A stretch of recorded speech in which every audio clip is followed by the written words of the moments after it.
Thank you. This is a regular meeting, the fair and done work with us, academics with meeting, and doing provisions of the Public Meetings Act. Time, the board reorganization this year, the board adopted. It's regular meeting second year, notice of schedule sent to the public shipping and Gray Park Press on January 31st, 2025, times on January 23rd, 2025. That notice is also posted in the bulletin board at Borough Hall, and then we continues to post the parish of the statute. Copy of the notice is and has been available to the public and is on file with the office of the clerk. Copy of the notice is also on the sent such members to the public, as of the present such information in accordance with statute. After the notice has been given, the board secretary is directed to include the statement in the minutes of this meeting. I will make a statement that we're not in the location. We moved here tonight because of a problem in Borough Hall. My understanding is that there was notice that was posted. There is currently a notice posted on the board in a regular meeting location. And we conferred with regard to that issue, and we're good with regard to being here tonight, right? Yes, we are. We've efforted to get notices out, the postings. Hopefully anybody that even goes to the other location will walk over. Yeah, sounds good. Thank you. Before proceeding with the formal meeting tonight, I'd like to say a few words to the applicants or experts in the audience about the role of authority declared in the board of adjustment. The board is a separate, independent, legal entity, and its limited authority is set forth in the documents in the original surrounding law. Quasi-judicial nature, the members of the board are located on the board of the zoning board does not have borough land use laws and regulations, and very confident in that. The zoning board does not enforce land use laws and regulations. This is the responsibility of the borough zoning enforcement officer. The board deals with the hearing privilege and the requirements of borough land use laws or denials by the zoning officer. An applicant is never entitled to a variance unless there is an exception to zoning regulation. It must meet specific criteria required under the municipal land use law and the variance limited by satisfying certain requirements can approve. The board has no authority to waive these requirements. The burden of proof is always upon the applicant to show that he or she is entitled to specific relief requested. The applicant must prove that the deviation from the regulations prevents the purposes of the ordinance and that the deviation will substantially outweigh any detriment to the zoning plan. Variances related to the future use of the land that are not intended or authorized during the temporary or unique personal situations. Roll call, please. Mr. McChesney? Here. Mrs. D'Angelo? Mr. Ryan? Here. Mr. Forte? Yeah, here. Dr. Lawfer? Here. Mrs. Newman? Here. Mr. Kinsella? Here. Mr. Chiavetti? Here. Mr. Leda? Here.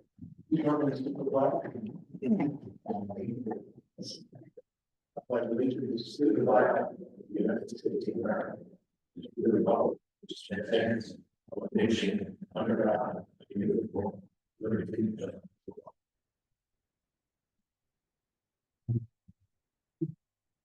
The first matter on the agenda tonight is the stop and fees matter. My understanding, Sheila, is the council for the applicant has advised they are not prepared to proceed this evening and requested that we move them to the June meeting, right? That's correct. And what is the date of that meeting? June 5th. June 5. Okay. Did Ms. Reagan's offer a stipulation of extension contract? Yes, you did. Yes, it did. Excellent. Okay. Then we make motion to carry the sum of these matter to June 5th. I'll say. Mr. McChesney? Yes. Mrs. D'Angelo? Yeah. Mr. Ryan? I'll recuse. Okay. Abstain. Mr. Forte? Yes. Dr. Lawfer? Yes. Mrs. Newman? Yeah. Mr. Kinsella? Yeah. Mr. Leda? Yes. Okay, next item tonight is the merger matter. If I could make it to the chair, if I could just make some brief statements with regard to this matter. By way of procedural history, this was originally carried from the November 14, 2024 meeting to February 6 of 2025. At that hearing, the board took jurisdiction and marked exhibits A1 through A7. I believe a revised exhibit A1A, also with ZB1 and ZB2A. the engineering reports. It was then carried from the April 3rd, 2025 meeting. No hearing or testimony was taken. Carried to today's date. In this instance, we have additional exhibits. If I could mark those, we'll start with A8, which is a survey by Alfred Williams dated July 13, 1988. Does not appear to be under seal. A9 are some hand drawings undated. A10 is the certification that I've received and reviewed from Mr. Ryan, board member who had not previously sat in on these meetings. He has provided a certification of absent member that he has examined the record, indicating that he reviewed the meeting note, but he also had an opportunity to review the video recording, and that he is prepared, if we reach the matter, to vote on the matter this evening. Fully apprise himself, excuse me, of those matters that came before the board in the past. As I say, we have additional exhibits. A8 is a survey, that's A10. Also, we're going to mark A1A, which are 5 sheets of architectural submissions. These are revised to March 26, 2025. 5 sheets. The first sheet of 5 has the tax map, floor area breakdown, plot plan, and 200 feet owners. Second of 5 has the first floor existing, 3 of 5, second floor existing proposed, and second floor existing. 4 of 5 are the different elevations of the site, and 5 of 5 is floor plan. I don't have any other exhibits, all of the exhibits that you would have. Why don't you keep your voice, use your outside voice. I have 2 resolutions in 1985 and 1989 for everyone if they want to see it, and 14 copies. Okay, we will mark the 2 resolutions to take the first one. They're attached. They're attached. Yep. We'll mark them as one Are resolution. they A5 and A6? No, they were previously marked, you're right. We have those, Everyone has these, refer to them. but I don't- you can put anything you want on the board that's previously been marked. If you'd like. Everybody has. Did you mark the other end too? I'm going to do that Okay. soon. That's what I'm saying. And the other exhibit we have is ZB3, the engineering report, number 3 of April 15, 2025, over signature, Mr. Rizzo. I believe that is the universe of all exhibits that we have for this evening. The only other thing I would ask to do is just spare the witnesses, if you're going to stand, anybody's going to provide testimony, each are going to provide testimony. I will spare you at this point in time. Raise your right hand. You solemnly swear or affirm the testimony you give before this board will be the truth, the whole truth? Yeah. Yes, I do. Yes? We did. And yes. Okay. All the witnesses are sworn. I can get out of the. Now, the last time we were in the council, we don't have a council tonight. Yeah. Here's some, correct? So before we start, I just wanted to ask, Gordon, if you could just set the stage for us with regards to variance by the new plans. Exactly what is it that we're considering? Sure.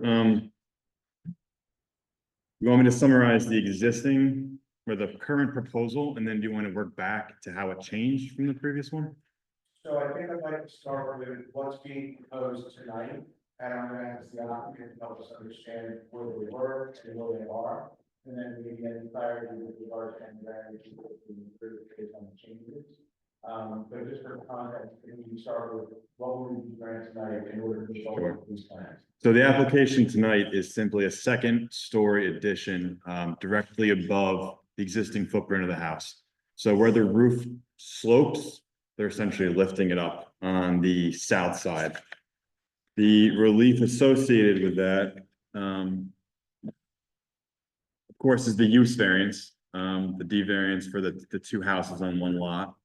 So that's the expansion of the non-conforming. Correct, yes. Rear yard setback, 30 feet is required. The house exists about 1.5 feet from the rear yard setback or rear yard property line. This addition is 25.5 feet So there's more house in between it, but that addition is technically in the rear yard setback. And then floor area is the second one. 2,200 square feet is required. This proposal is 4,095 square feet, and that's a combination of both of the houses together. And then on page 1 of my letter, I summarized the reductions with the current application. The following has been eliminated. The following need for relief has been eliminated: side yard setback, combined side yard setback, and lot coverage. And then the following has been improved, but still requires relief. That is, the rear yard setback was previously proposed at 3.5 feet. Now it's 25.5 feet. And the total floor area was previously 4,470 square feet and is now proposed at 4,095 square feet.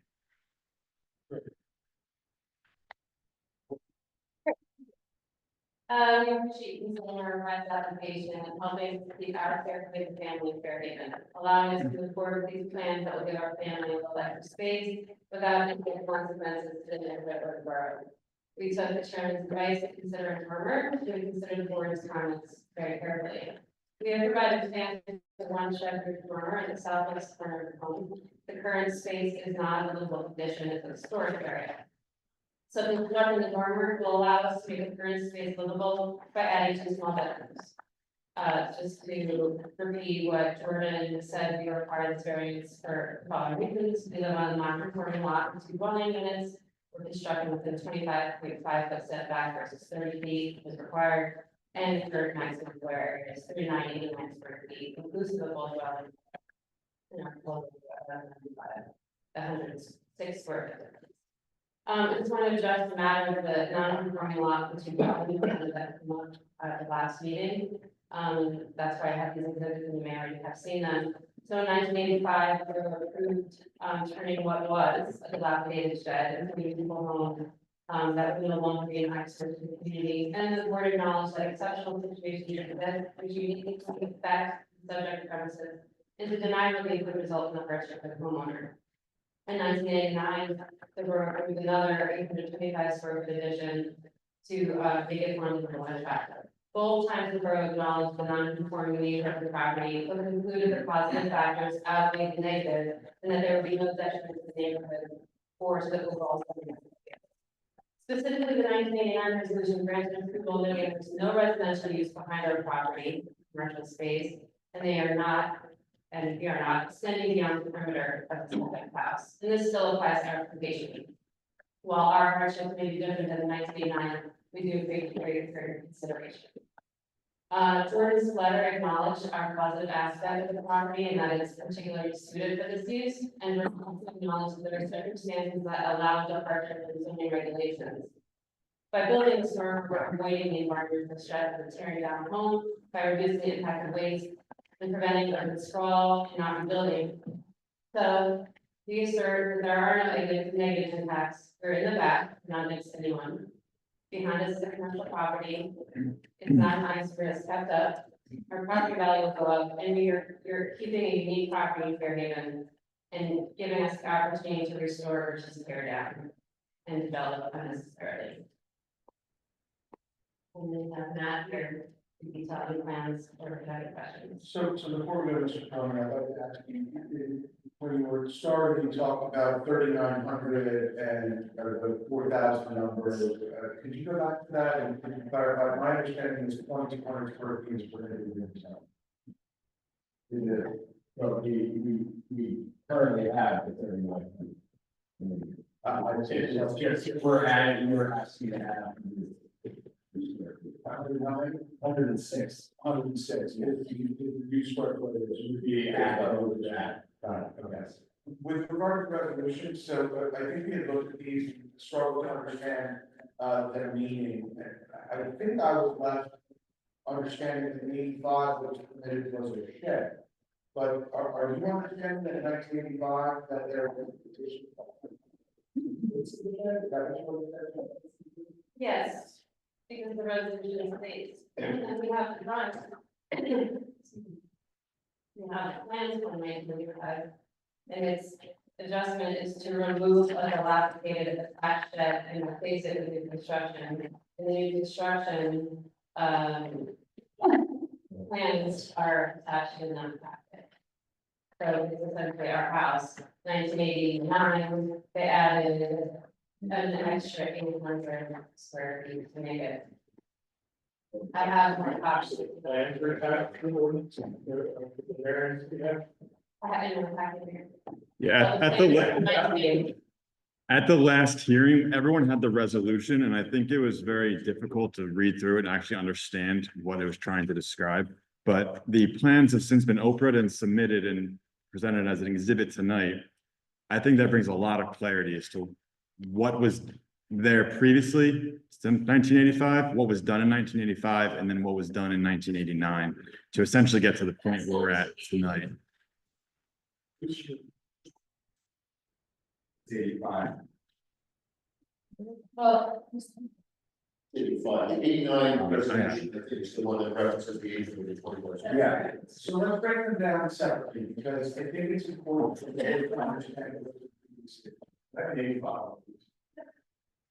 So are there words inside the 85 resolution, anyone that's very carefully that clarify this slowly with this?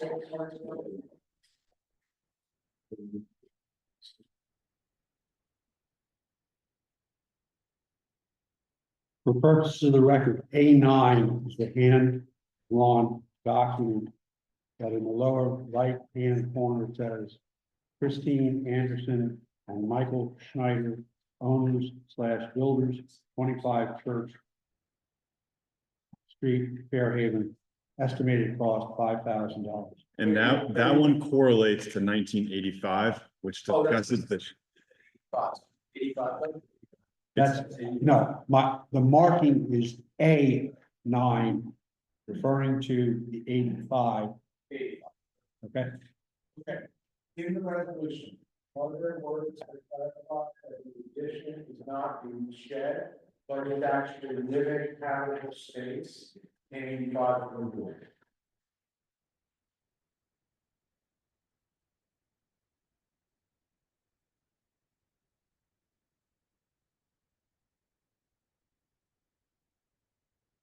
well, construction, I don't know if the answer to the question, proposed construction in the eyesore and increase the value of the subject premises for development surrounding premises. I think before that, though, it says the proposed construction will not extend the existing perimeters of the subject house.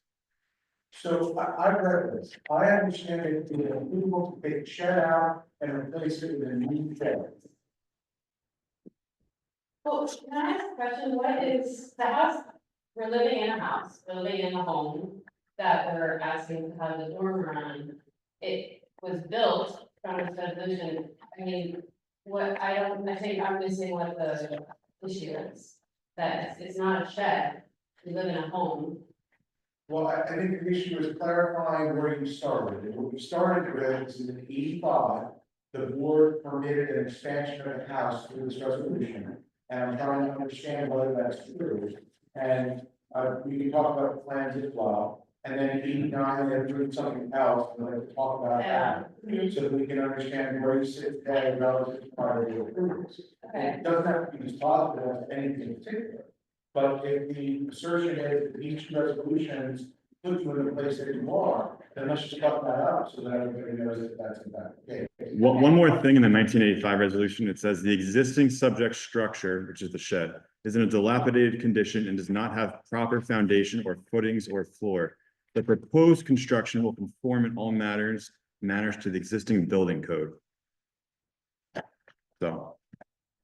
85 on there, it shows. All the top on the left, it shows the existing house, right, and then there's the delineation of the box, and then proposed new shed. Right, and I think that's where that is. That's where the.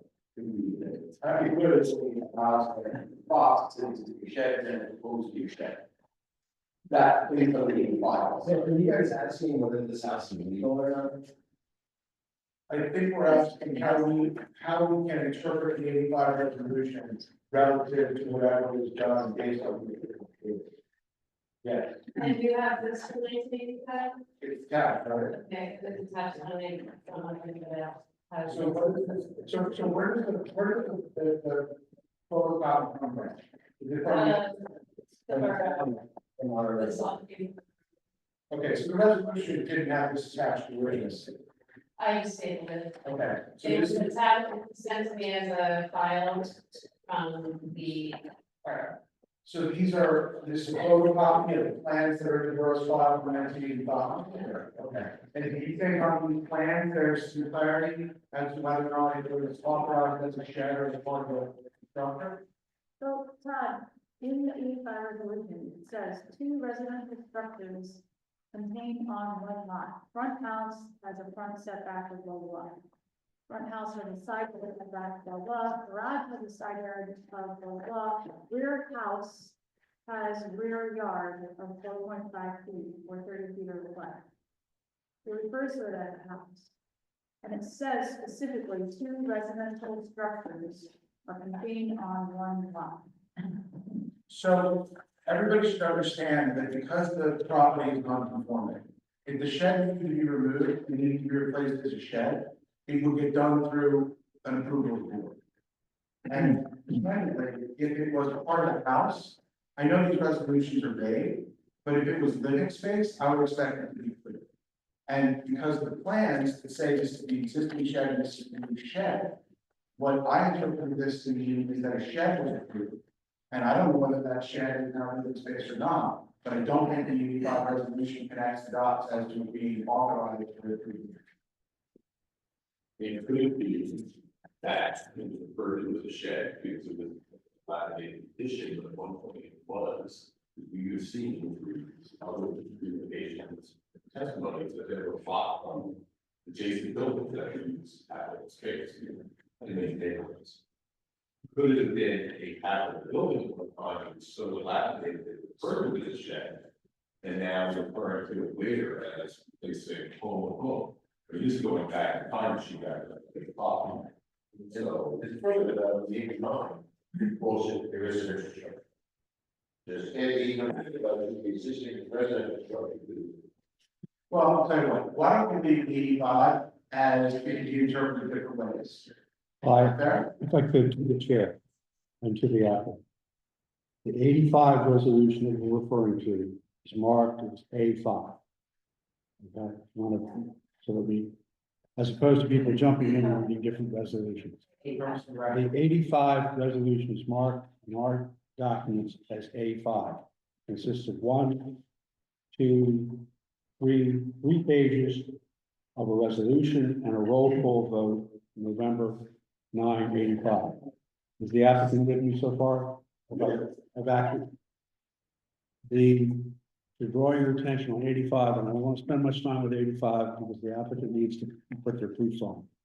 But I draw your attention to the page 3 of the resolution on A5 of 1985, where it says, there are no residential uses to the rear of the subject property. The proposed construction will not extend the existing parameters of the subject house. The proposed construction will remove an eyesore and increase the value of the subject premises as well as the surrounding premises. That's the 85 resolution. That's how it ends. What do you conclude that means?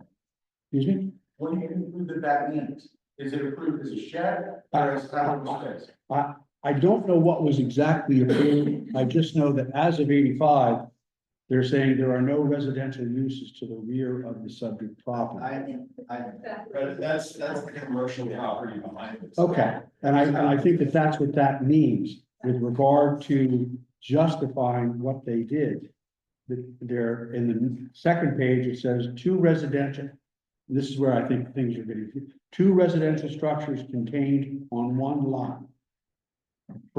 That's number 1. Number 2, front house has front yard setback of 20.6 feet, where 25 feet are required. 3, front house has side yard of 4.3 feet, where 5 feet are required. 4, garage has side yard of 1.9 feet, where 5 feet are required. 5, rear house has rear yard 4.5 feet where 30 feet are required. It does not look as though relief was granted for the residential structures unless you have a different interpretation. No, it does not look.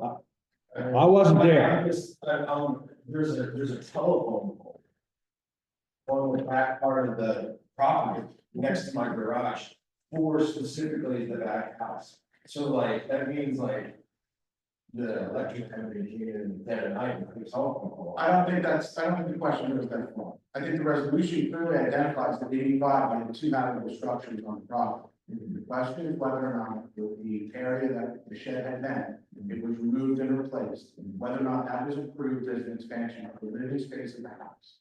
And I think we can leave it here, that it is unclear based on the resolution exactly what was approved. And I think I've already explained what I think we did, and Paul's given another interpretation, and I understand what way to do. So why don't we talk about the 89? What is that? That is marked as A6 in your record.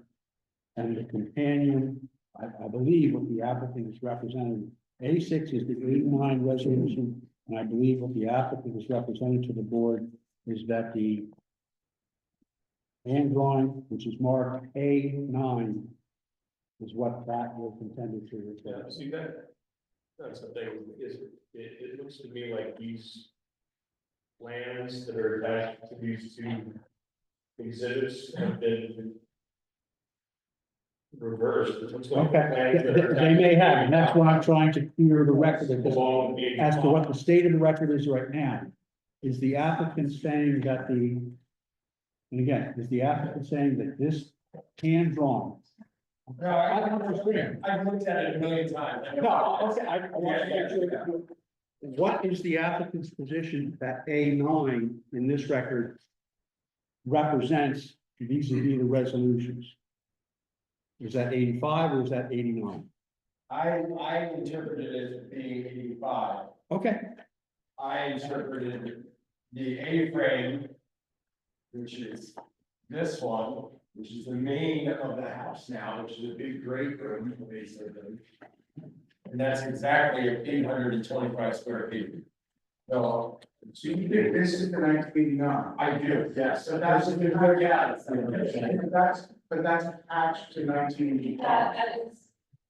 Leave getting stuff from the borough, and then I would take responsibility if I stapled it more. Yeah, she can say it wrong. Okay. This is the 89, right? Okay. If you look at the plan, the section where the shed was, the 84 resolution, is now all part of the piece of the event. Then the 89 is on. You did tonight. Okay, so let's just try and figure this out. So the drawing that is not an architectural sketch, this one right here, which makes reference to an existing shed and a proposed new shed, is in relation to 1985. Correct. And the other attachment, which is a photocopy of the plan, is in relation to the 89. And the 89 approval is for the addition of 825 square feet. Yes. As designed. Yes. Mr. Cronin, when you look at this sketch, Yes. is it clear, do you see the shed that's referenced in the 85 resolution on this plan? It's not on the plan? You can see it on that plan. What the floor plan included in the package to this. I think that's. what I'm trying to discern is whether or not that document has been marked.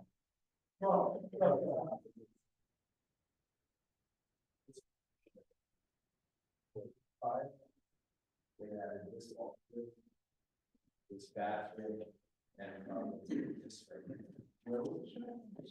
This.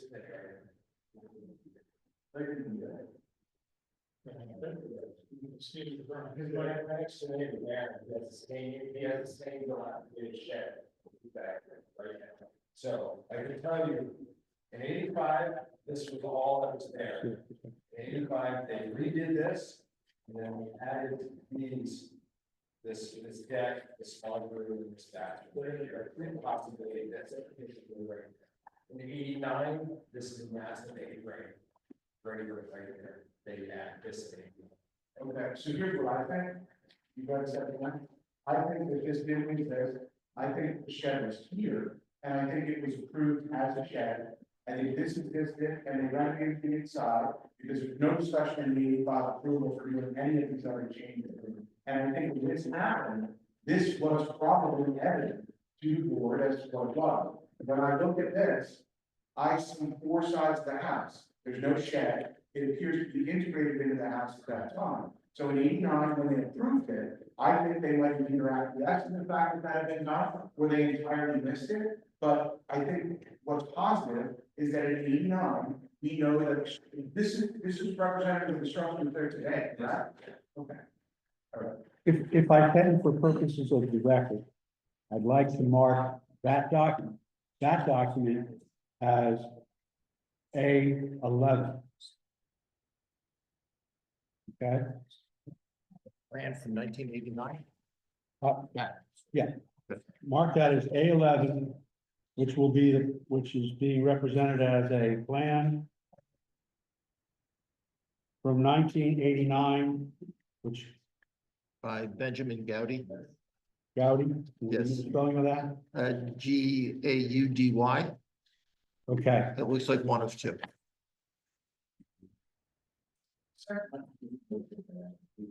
that's sheet 1 of 2, the second sheet The elevation sheet, correct?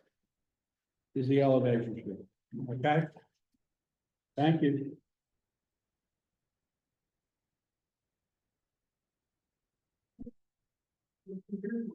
'85, '89 resolution, got an understanding of what was happening, and I think that it was 35 years ago.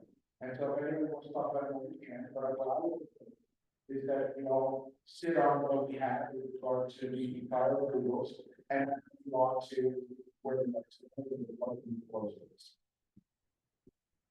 Yeah. We want to qualify this witness.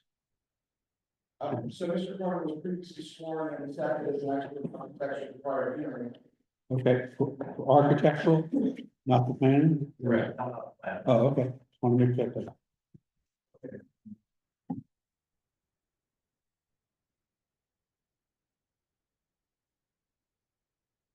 And, have a prior, honorable gentleman. In the prior plan, we squared off the rear of the first floor. And we're gonna rebuild the first floor. In the current plan, we're gonna leave the first floor intact and repair as required. We're there. We will allow them to use some of the floor area and cover, not the coverage back down to where the existing coverage was. The existing living space is exactly as it was, great room, master bedroom, secondary bedroom, kitchen, laundry room, bathroom, and back porch with the outdoor shower that goes 12.5 to the property. So repairs to replace the main common. Correct, yes. And then on the second floor.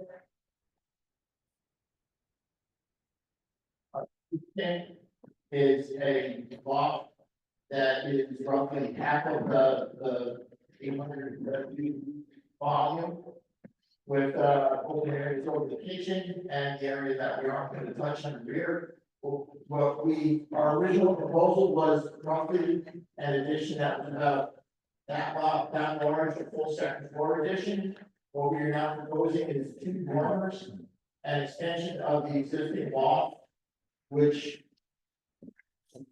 we are 4.5 feet in beyond the 2.5 foot height, so that's our ask is the 4.5 feet by 24 foot dormer. The dormer would be 2 roughly 10 by 10 6 bedrooms with closets, access from the existing loft. We remain overlook into the kitchen and overlook into the living room, the remaining, which was one of the parts of the house that the person should have got what they bought. You're talking about the existing law. Correct, that is above the 825 square foot addition. Correct. Where did that? That was in, that was part of the 89. In other words, it's above the 825 square foot addition. It's additional square footage to the 825 square feet. If you look at the plans on the 89, you can clearly see that the stairs are in there. The loft is included in that. Yeah, they may have measured square footage different in 1989. Yeah, so out in those plans, there's a staircase, there appears to be a loft area. And Mr. Carter, I think you did confirm that the house as it sits today is considered to be a plan. Correct. Yeah. So how the issue of what they consider to be 825 and how they consider the law is water under the bridge. The applicant is saying, this is what's there, this is not proposing law. Are we on the same page?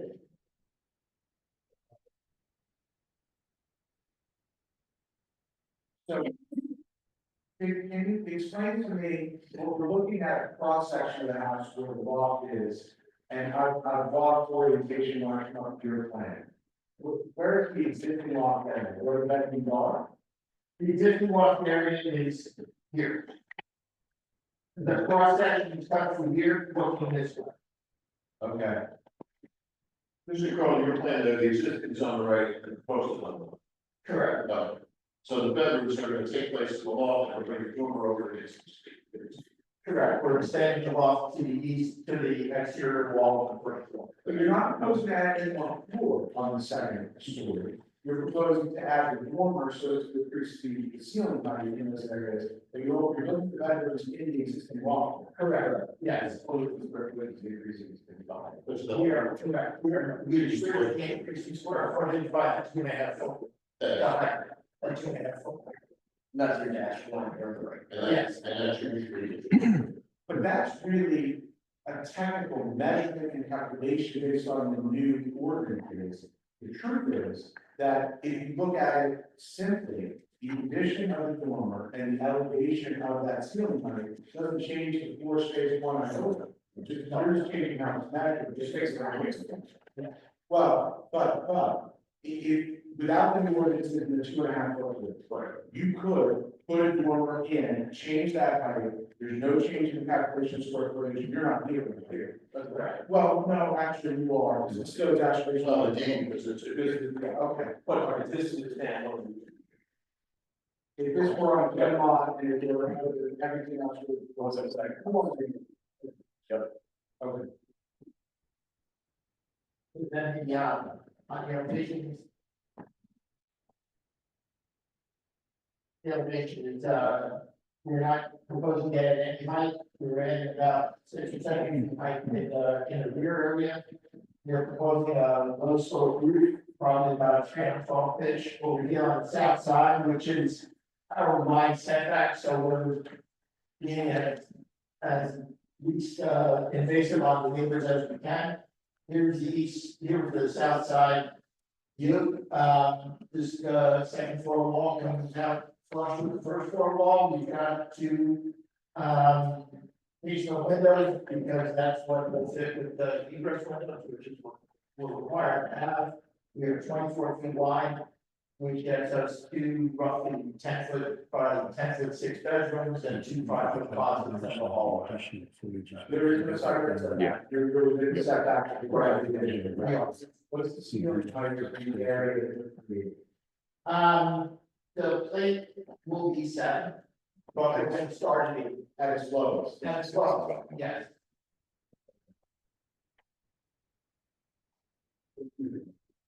Yeah, it's a relatively long. Can't do this exactly. I mean, otherwise, What we have to do to make. yes. And the issue would have been that had we cut back, we would have had to fit the window. So we would have either gone on both sides or on this side, we thought it's invasive to just go along and be done with it. And we're using a traditional, roof slope that would be traditional shingles on the side. So that dormer is under the, is at the rear of that. The dormer's at the front of the house. I have some photos that we have submitted before. I honestly don't know what they were, what's the photos that have submitted last month. So, I'm sorry, Joe. If I'm looking at the second house from the street. And I try to find the dormer, is it on the left-hand side of the house? This is on this side. It's on the right hand side. On the right-hand side. What is the height of underneath that dormer? The height here is 7 feet, that the headroom is that in the second floor. Yes, and it's 7 feet at the place, at the exterior wall.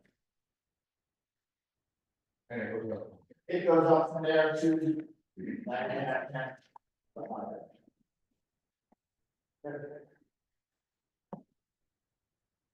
I don't know if this is the right time, we have 3 people here to speak to whenever the time is starting first. Yeah, we'll give it a check. Mr. Cronin, can I ask you a couple questions just to kind of further understand how you arrived at this design? Did you consider putting the dormer on the left side versus the right so that it wouldn't be seen as much from the street? And then the second question is, did you consider extending the loft floor, which is already calculated in your square footage, so that it wouldn't be a net increase? It would just pretty much be net zero, but more usable space. To your second question, which was last month, we did not do that because we would have, the wall we would have ended up with at the 2.5 foot line. We would have had trouble getting a window and short of having a more flat roof, which is just aesthetically less pleasing. And as far as the north side goes, we've got the open loft on the north side. We've already got the floor area over the bedroom, so it didn't make sense to do that, but I thought, I mean, aesthetically, that's the answer, but logically, this would be the answer. And then doing that, I think you probably would have another setback variance We too, would is that have right? step back into the sidewalk again, which we resolved from here, and we still would be going into the rear yard. So you probably wouldn't see it as much, but you're creating the need for additional relief. Yeah, we would have needed the side yard setback. And it's the intent to keep the loft space the way it is, you're not proposing to construct anything new over there to facilitate moving to that side. As you do it this way, you're affecting less of the house, lower construction costs, less disruption of the existing structure. Correct. In order to get to those area, the staircase as well. The staircase is on that side. Yeah, the staircase, But only one of them. we would have to work the stair. Effect. So here, the stairs come up, we got an expansion here, and then we got the 2 bedrooms coming up. Anyone have any other questions of Mr. Cronin? Do you have any further, Mr. Cronin? Further for Mr. Cronin? Do you have anything further with regards to testimony in relation to it? Anyone have any other questions before we go? Okay. For anyone who have any questions or comments regarding my application, I have to step forward. Please step all the way forward and then, we're gonna swear in. You solemnly swear? When you stop, I'll swear you in. You solemnly swear or affirm the testimony you're about to give us, want to be the truth, the whole truth, nothing but the truth? It is. Please state your name for the record, spelling your last name. Katie Ryan. Thank you. Thank you. I'm at 15 Church Street. I've lived next door to the Marthas for 8 years, and I fully am on board with what they're asking to do. I think it's very minimal compared to what's going on around town. Which side are you on? Are you on the side of the warmer or the other? No, without, yeah. I'm at 15 Church where they knocked down the church. So you're closer to, River. are you on the houses? Yeah. Is that one of the ones that you don't like? No, I like mine, and I don't like yours, no. Thank you very much. Good evening, sir. Well, you solemnly swear that testimony about to give before the board will be the truth, the whole truth, nothing but the truth. State your name for the record, please spell your last name. I will ask you about my life meeting. Thank you, Mr. Sullivan.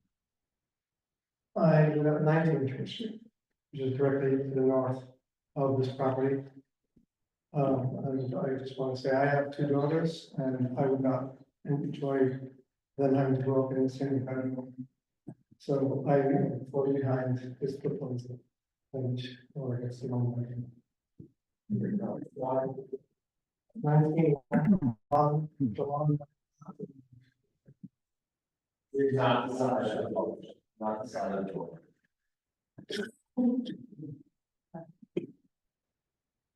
Good evening, sir. Welcome.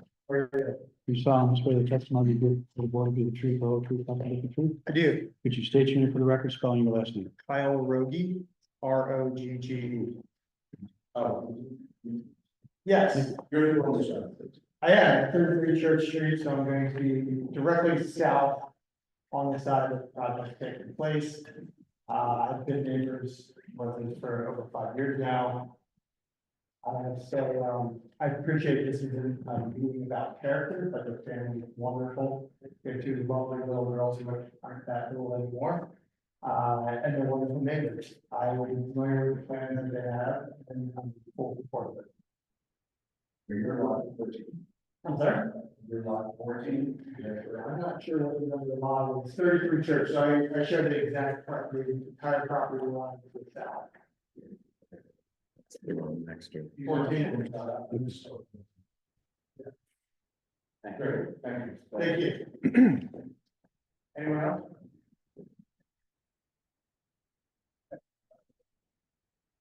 Anything before the board? No, okay. Jordan, did you have any questions before we finish? That's all, I'm asking questions. Thank you. Bob?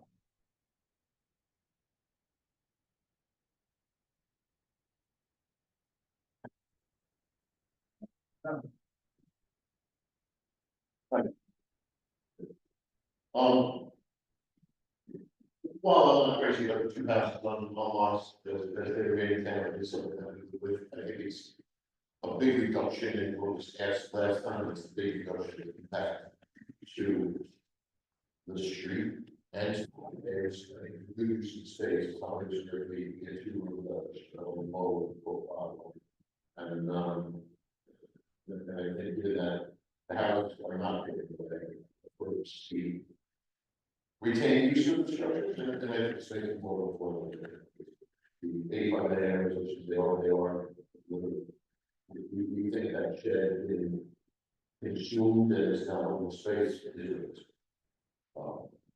Faced with the improvement of this plan over the original plan. I don't mean to stop you this evening, I think, yeah, I too will have to live with it, build on the same. But I think that what's the difference between that time plan and this time? It's significant. I agree with that, I appreciate the scale of that, and Well, I am not opposed. We do like, I agree with that, I think it's unfortunate that you have, but we have, that's a lot of legacy in this town, that we saw up the maps. But the renovation that they're doing, I think is, that's a good that they can do with that, you know, sorry, Mr. Ash, I think that we want. I think it's minimal act, and, but I think it's that, I think it's different for the headline. It already is a residence, so I think it's, easier to. It's an interesting part of the country, sure, and I think it would be a shame to not maintain the character of some of the properties and why it wasn't part of the veteran to watch video and sense of how the movement starts and take comments and part of And I appreciate your effort to do that, and also helping us understand the best we can.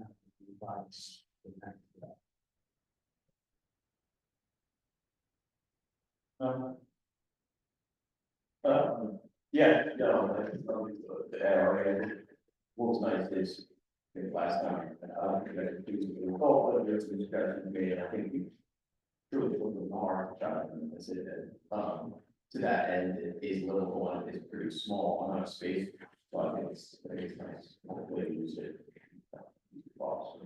I know that, people who don't do this all the time don't necessarily understand why we're writing this on.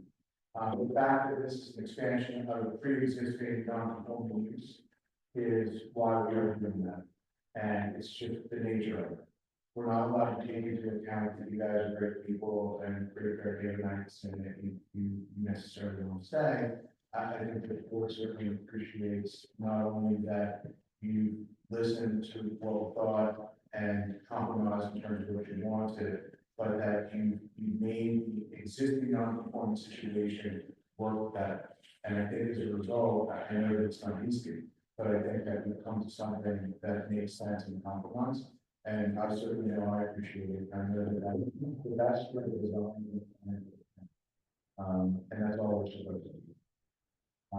The only thing I would say is, when I made my motion to approve it, that I would like to include inside of the resolution, that we do a testimony that there is no plan for the expanded house. Fair? That there's, okay, because what we have here is a house that was originally non-conforming and then got expanded several times, so if there are plans to expand it further, I think I would remember. Are there plans to expand the front house? The Sue. I really want to go through this process here. So the other, what I would say is that the way that the house is on the lot, it would be hidden entirely from view if the owners were on the other side. The reason to put them on this side is because you want to keep that area that's lofted lofted. And so I would want the resolution to make clear that it was in reliance on the commitment to do that, that we found that the accommodation and the compromise made sense.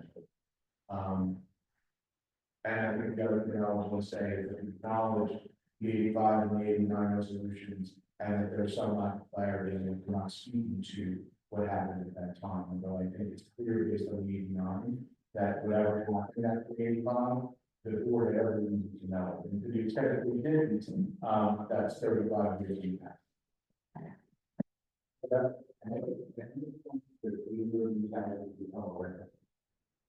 Sure. Yeah, those are very, Whoa. Subject to whatever ordinance we have. So if there is the ordinance for that 5 days, everything, but that's true, anyway. That's It's not even different. No.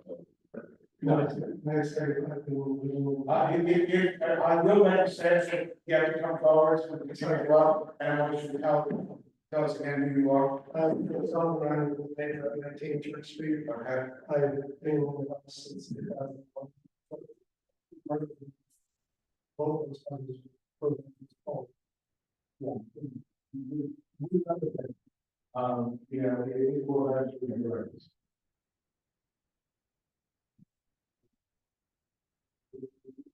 First of all, it doesn't matter. It's silent. It doesn't matter. But it could be, and we're not wrong.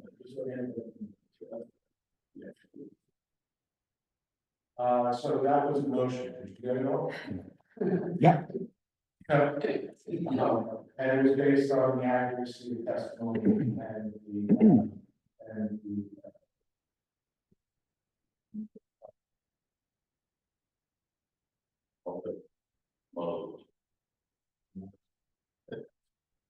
Mr. Natessi? Mr. Natessi? Yeah. Mrs. D'Angelo? Yes. Mr. Ryan? Yes. Mr. Forte? Yes. Dr. Walker? Yes. Mrs. Newman? Yes. And Mr. Leader? Yeah. Thank you. Oh, well. Case is approved.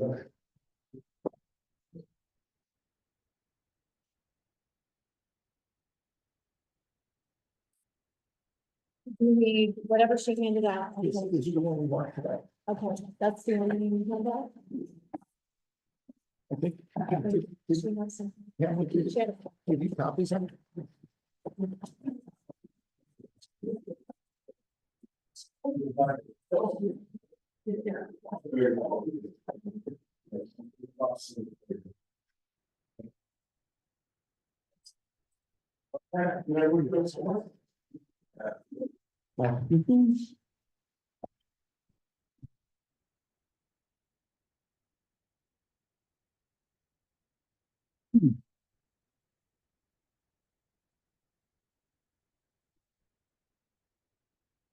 So that's something that the discussion about. So. Really, there, it's like, see, you know, not that I did think that's a fair. I was thinking the same thing.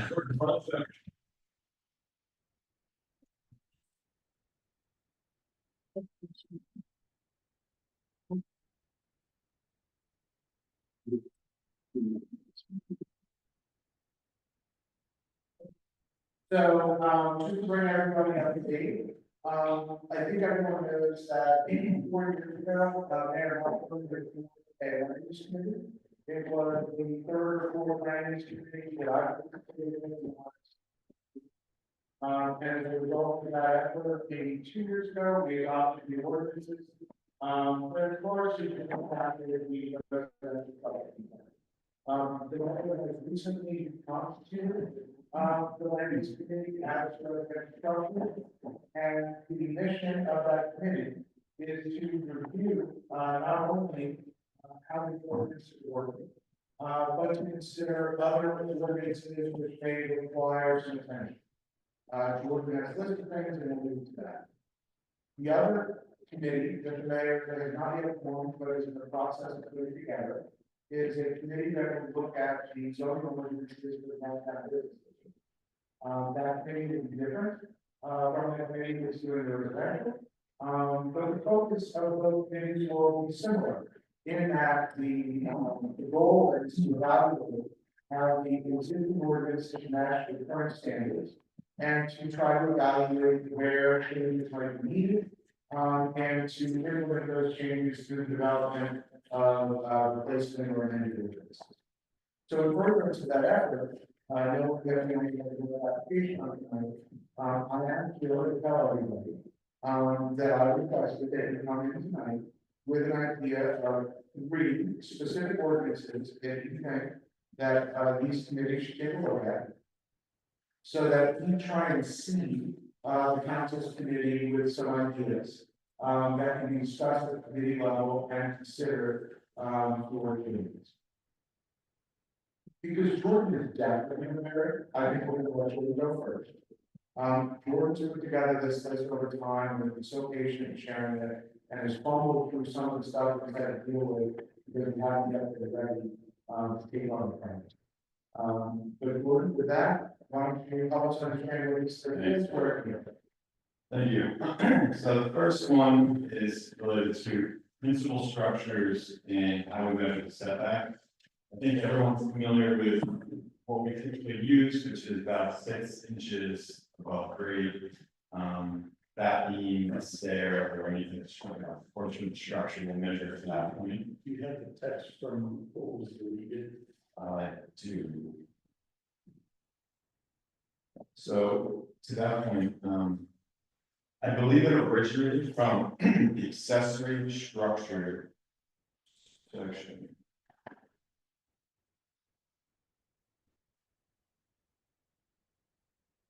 Yes, so the original section is 30-7.8, letter H, which has since been removed in 2023. And it's pretty long, porch, deck, patio, or similar structure designed to adjoin or as part of the principal structure shall update to conform to the yard requirements of the principal structure. Except for the structure has been approved is constructed not more than 6 inches above grade. It shall adhere to the yard requirements for accessory structure. So that's for the 6 inches. And even though it's been eliminated, we don't have anything else to refer to. So we This is my same thing, stuff with it, and I think all the architects in town, they're used to that too, so we measured the 6 inches. I guess it gets a little, right through the stairs. For the most part, I measured the base of the second stair. Well, my second stair, if it's 6 inches, should have been first stair. And I don't disagree, I think that's how I do. So just before we go into what it means, to be clear, that ordinance was not revised to eliminate this section. It was taken out entirely. So where we found something of value, then it was thrown out of the back. So Jordan, how is this typically handled? Where do people usually, where the towns usually establish that measurement? To the base of the building. To the face of the building. So Definition in there, ordinance that says. Not always, it's a lot more convenient than completely honest. I would say that if there's stairs pushing out to the street, usually those are disregarded and that's measured to the base of the building. I personally think it's a radical state for us, really, it's a lot, there's so small. Or the street, and I would just be that's. I'm not suggesting that. No, I'm just saying. Honestly, I suggest that one time we measure to the street. Now, I know there's no, it's to the face of the building. I own the original 50 inch. The setback is 25 feet from my zone, it is 25 feet to the front of my house. So at some point, in every other range on the street is well. So I'm thinking that the old measurement goes to the face of the house. So you have a stoop and stairs, all of that is forward, to seven. Okay, so the big problem with this is when basements come out, and there's a house that does this on Lake Avenue.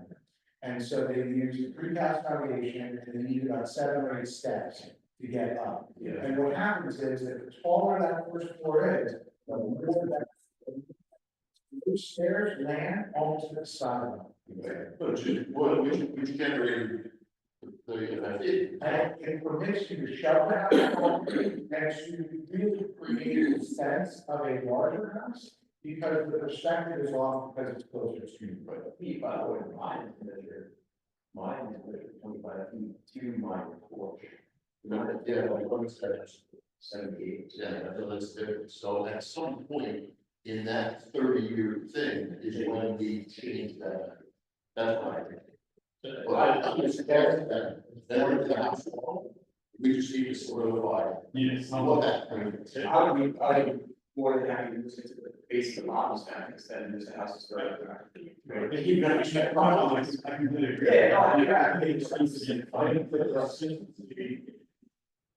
the land and prior to that being live prior, I think that because as long as I know the word that I can call, that's where we measure setbacks too. We can add a definition to the definition section of the ordinance that says definition of setback.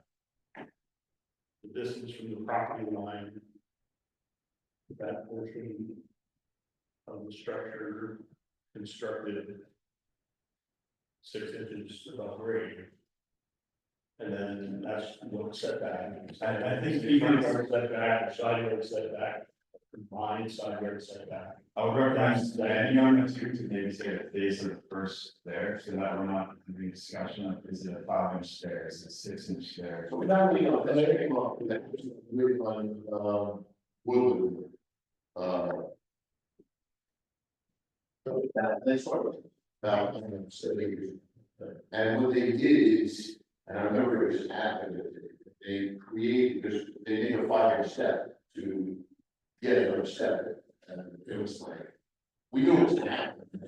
So right, so that's what I was going to suggest, is that if we have to fix it, I would think it would make sense to be the face of whatever the building is. That first area of the town can use the advantage, the 6-inch gain from there. And basically, people can get a 12 to 8-inch right up by sinking that stair to just below 6 inches. And they usually do that out of grading house likely. And that's something that we don't want to encourage. The committee will be discussing it, and then the council will consider a change of date. But I think we've established what the problem is. Does anybody feel strongly about seeing the 6 inches versus just having the base of the first step? I feel like it's all up the face of the first step, and other things are going to be. You're not defining the setback, you're defining by the stairs. No, I think 6 Not the inches, house. 6 inches or basically per step. Both, okay, yeah, I'm fine with that.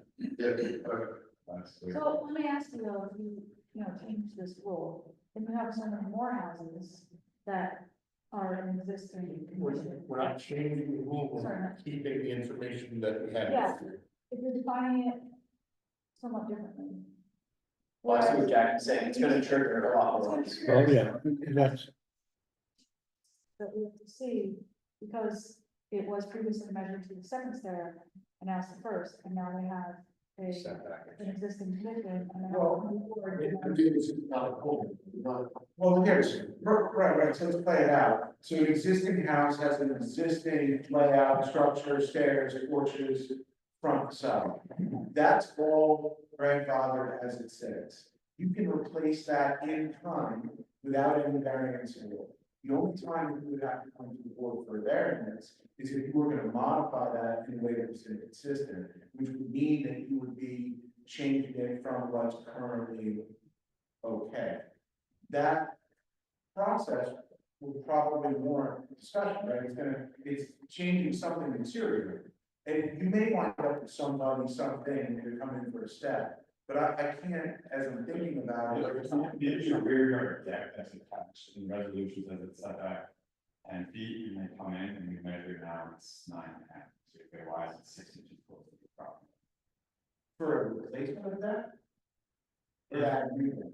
You wasn't anything, we looked at all the conditions for all of. He's saying it'll come with something else, and then there, that would be all, then the question. And I was thinking, now, the progress. No, it's not a permit, they have a pool, it's close to the property line, of course, the question why the pool close to the property line. It's just an example, point. It's still be pre-existing though, right? Yeah, but you may question if they build that close to the property line, and So how do you say that? Yeah, we would ask. It's appropriate to changes, we do want to do it just through the construction, so that way those houses don't forward are conforming to this, and the other houses that exist don't have this sort of issue. Yeah, I don't know. It's gonna be like this, and we go over it, you can come in and it's sell this over the version, and then we have to say, well, technically it's not really that. You know, at that point, it doesn't really count with that, right, I'm sure that's just more on your list, it's the same thing, maybe it's a calculation, maybe it's appropriate just to do it on the go forward. And after, stop.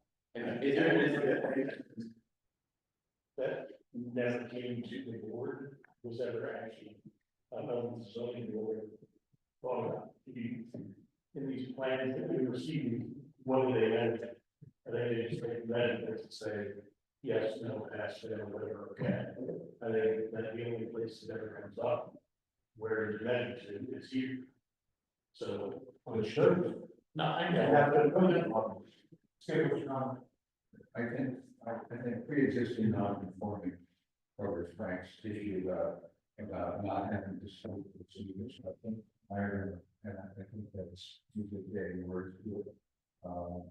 And I questioned whether the same is going to pertain to the rear yard as it needs to be for all of us. Yeah, I would imagine all of it being based on the same, and it seems as though it works in all the way around. and it should also work for side yard. Yeah. So I'm not saying you're defining front yard setback, I'm saying define the word setback. Yeah. So every other place that define the word setback, whether it's a rear yard setback, side yard setback, front yard setback. It is a setback, all setbacks are measured to this part of the. If anybody thinks it's just me, the last 10 minutes proves it ain't just me. You guys think the same way I do it, you get super deep into it. We're good. We're good, you got a bunch more. And then, when you guys think about stairs that go down to the basement, we have one recently in the bit. That in the rear yard. Yeah, right next door, actually. You know, that's. It's. My personal opinion is, that's not, in the setback. It's, you know, yeah, except for the fact that thing going down to the Chicago and around the side, it's the real. It was round, yeah. But it's the fact that just a whole different section, it's like, Hold on a second. What are the setbacks in the R57? R5. I mean, So I can't-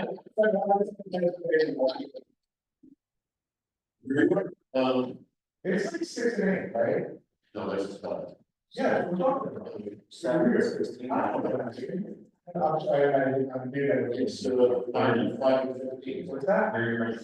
No, I'm just not saying. 7 on one side, 16 total. So we're saying it's significant, right? A 7-foot setback. I can put in a 5-foot wide stairwell to go down into the basement. Now, 2 people on the property line, right? And you're going to watch and you're talking about that significance inside the type. I was thinking of the rear step. I was just thinking this house didn't configure the. It won't come out in the rear yard. You can measure it to the stairs, you don't have to do it on almost every block, and drop the stairs down. So I don't be a problem, to me, that should be handled, it should be measured to that. So it's maybe 6 inches for basic earth stair or any subsurface structure. What do they want to do? What's the point? The point, because like you said, with a setback, it seems like it's more in your face. Because we're measuring it, like, because the, construction is getting around the rule, so then it's more in your face. So if the purpose of the setback is to keep that from happening, then it shouldn't really matter if it's a below ground. So the purpose of the setback is to create building envelope, and to create building envelope. So you're trying to build a box within which you can build your house and structure. The idea of the setback is to provide every building space to be on your property.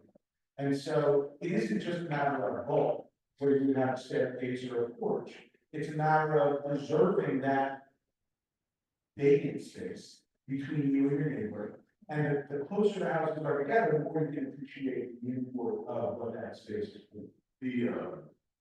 I was gonna think about this, you brought that up the side, or, I mean, it really should that, because if you have a staircase going down to the basement, which is setting up 5 feet. Now, 2 feet, Well, there's probably a bulkhead there. That's why we're really around for that. No, but bulkhead, okay, there's a bulkhead, so then there's an existing structure setting out. Right. So it really should be up to the foundation.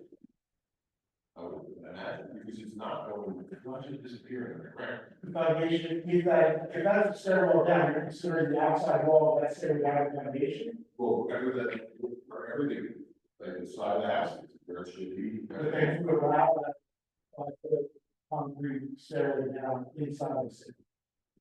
And how would you have to do it?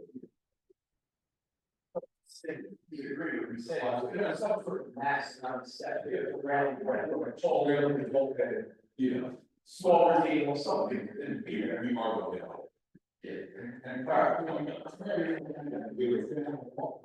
leading up to those stairways, you go down the stairs. Well, yeah, the stairs are not there by themselves, little around, and then what they're gonna see, there's something else there. Next door, there is stairs that no one can see. And the case we just saw last. Right, and bring it full circle, we have this revisiting the setback. Because of that, they're like, whatever. I think that, yeah, it's normal, when it's moving around, I think, this guy's so worried about his kids falling into the thing, they go around, that's just my opinion. But, you know. So, maybe we don't move to the next. That's, we can require. You should have a ramp. Two, I would think it's required. anything above ground for railing, and then his stairs is along the different. Yeah. That's not a problem. That's not an existing structure. But yeah, you just go down walls. So we're not going to use. I'm going to ask you our business, with regard to what questions are, so that the committee can think through those exceptions, effectively, where it is being fired. On to number 2. On to number 2. I would say, This is a little bit more, a couple years ago, we moved for a habitable in the floor area, so.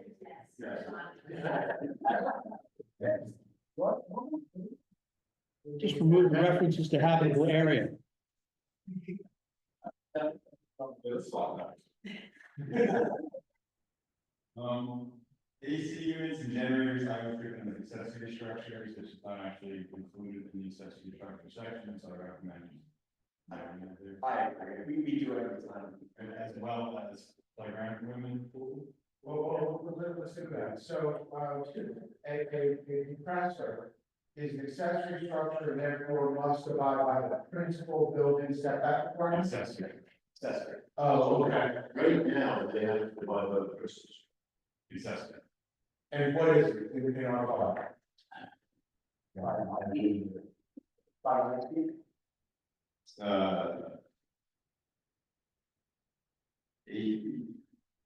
5, sorry. Yeah, I said, no way. When I submitted, when I put my generator in several years ago, 4 years ago, now, I think this. I had to do it in the principal structure setup. That is also how I understood the way it was supposed to be working. So, as I actually bought the model that I did, because I put it 18 inches from the wall, which kept me within the principal structure setup. Well, the good news though is that the accessories, theoretically, it's easier to achieve, right? It's. It is, but I don't think that's what it is existing right now. So here's It's fine. Yeah. here's the difference. If we use the principal setback, okay, in that R5 zone for 7 foot minimum, you are not supposed to put your AC compressor into that 7 foot area. That's a very narrow area, 7 on 7, 15 total, 2 houses, you're supposed to do it to the back. If Jordan's interpretation as an accessory, the accessory setback point, it would actually be smaller, and you might open up a window for someone to put those compressors On site. on site. Oh, It would be more, it would be more lenient. So it would be closer to neighbors, getting the sound of that, or the sound. But to put it into perspective, if you have a shed or these other things, it's accessory to much bulkier and large, it can also be in that same distance. So we think a shed is less intrusive than. And what is the principal that can provide? Where the tree plumbing, it's super efficient. I mean, I just think a bulky. I think it's good stuff. I just think, listen, I just think a bulky shed is far worse. This side is accessory. It's 5 and it's side and the hands rear.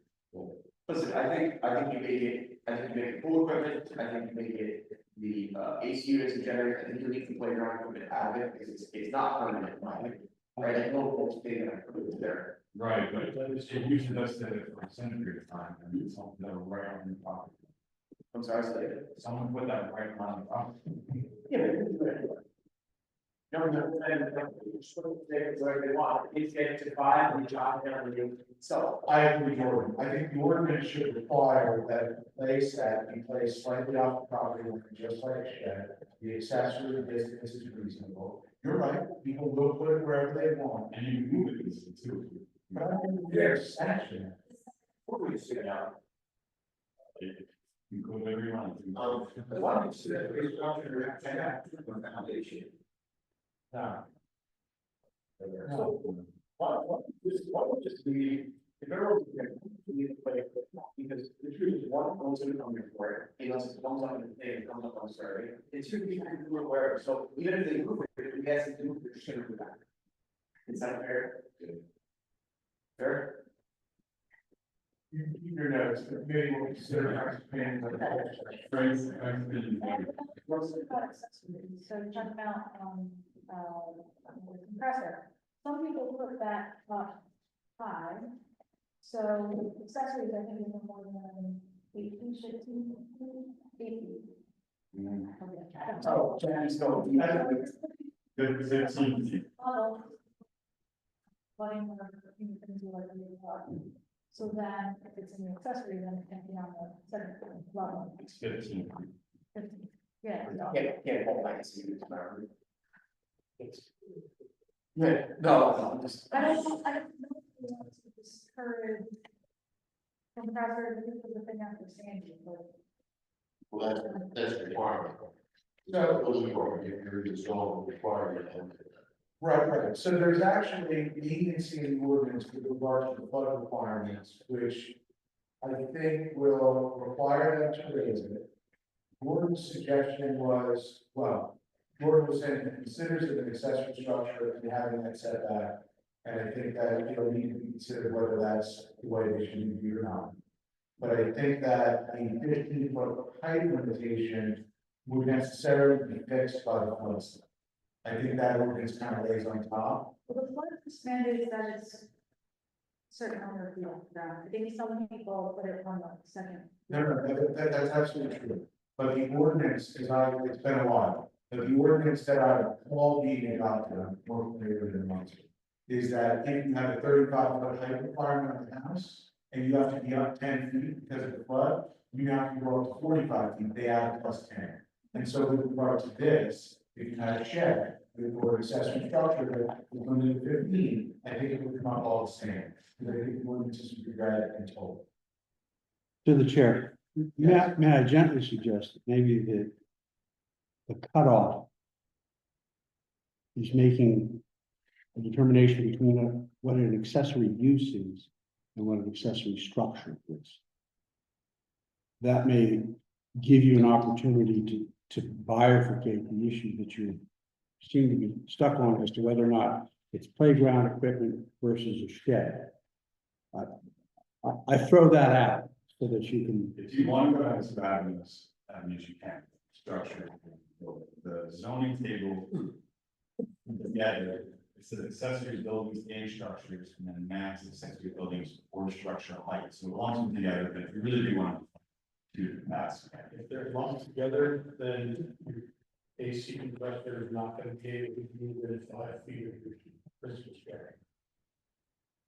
Within 5 minutes. So the detached accessory building, because of plumbing, building and structures together.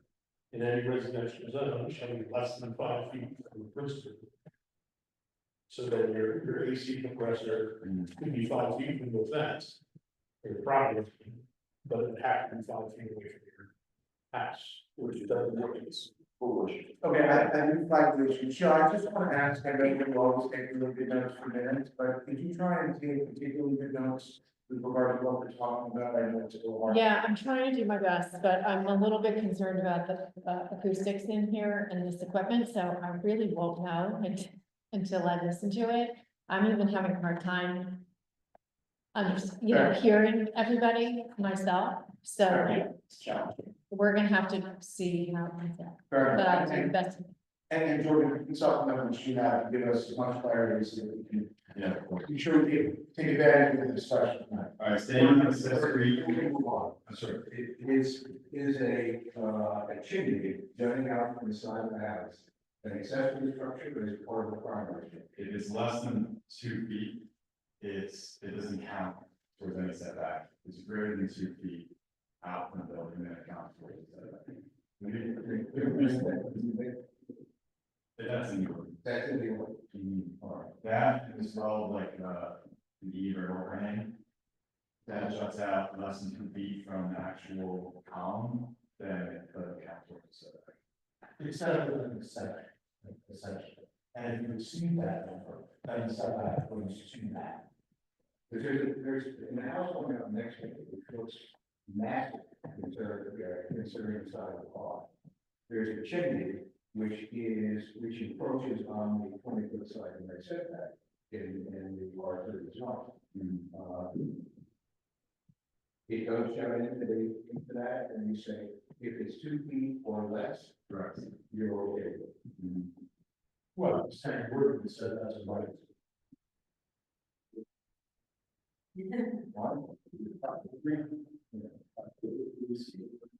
No, back to, number 4 is pools.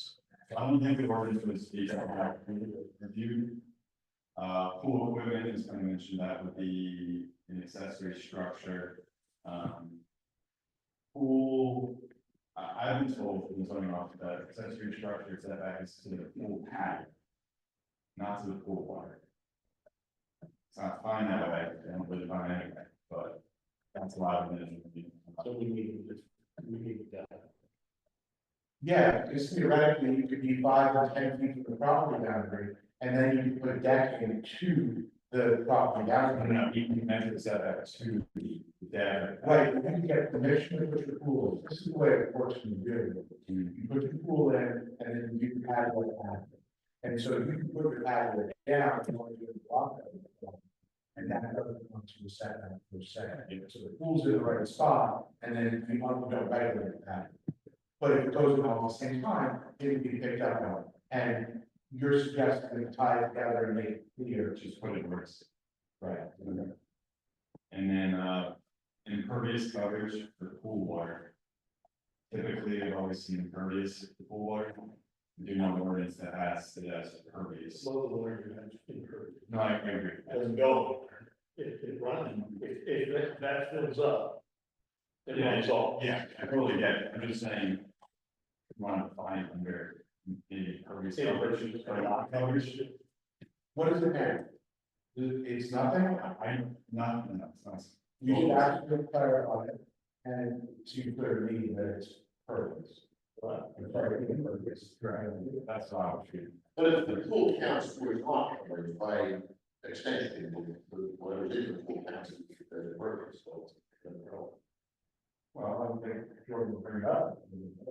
Well, consider it doing it, consider this, patio around the pool, put it on that, working that goes around, and it needs to be the only block. The space in the pool takes up, counts towards.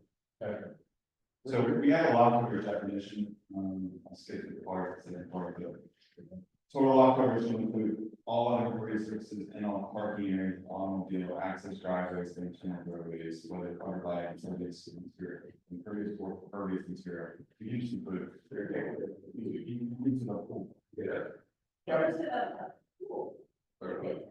Why?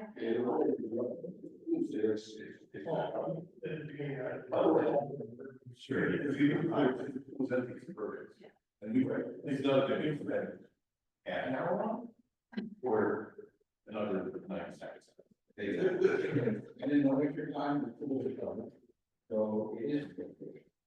Yeah, just to be clear, I'm not saying it should be maybe 5 or whatever it is, it should not be 5. Sure, it's at hard at the other five. We did line up, everyone with fire.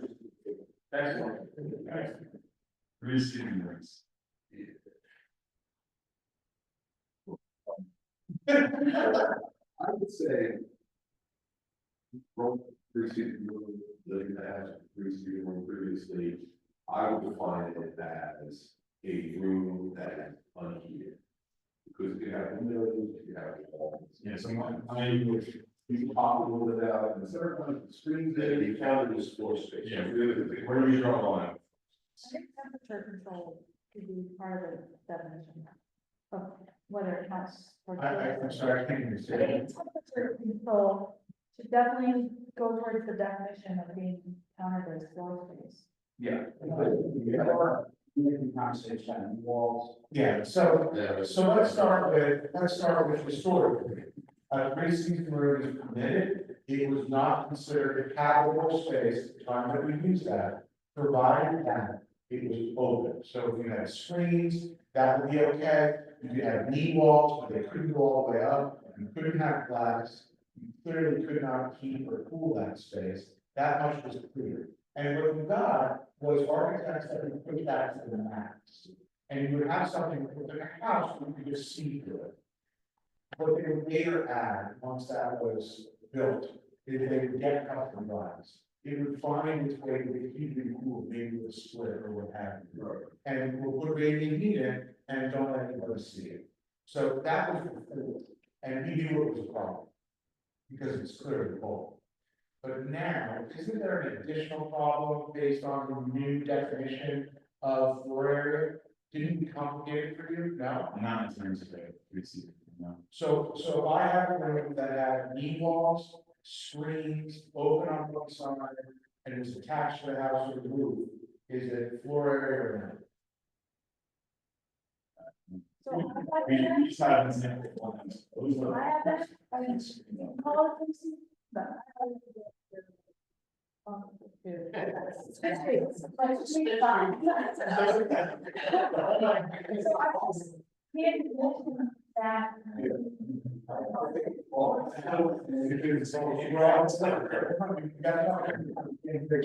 So the question that's is that how does it differ? Because I was originally thinking if it's on your roof, it counts.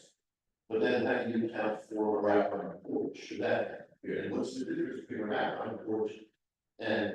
Is it walls on three sides? So maybe it's an equal thing that we can use. Yeah, I think it needs to be clarified with, like, you know, my definition of a three-seated porch, obviously, the way we consider it is half a square feet, square foot.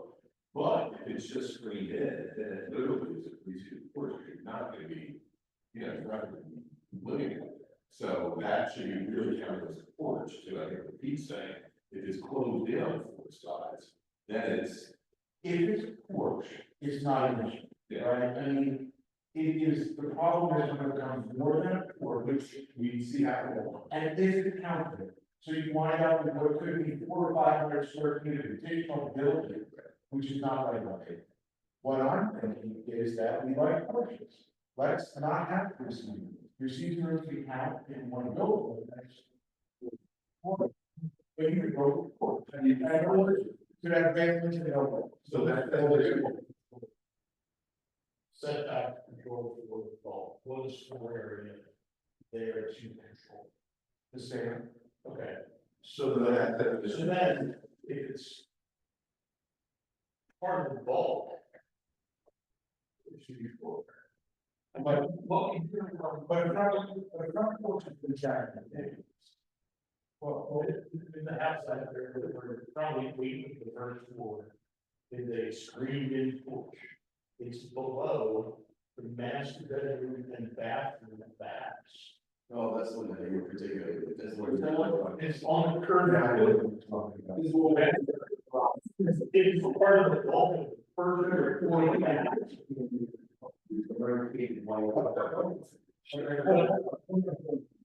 That's apples and oranges, because you can build an elevated second story, put it up on columns, and that building is going to exist. You can do that.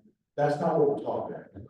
We're talking about a standalone room that we traditionally think of as three-season. And I think we're comparing that to porches.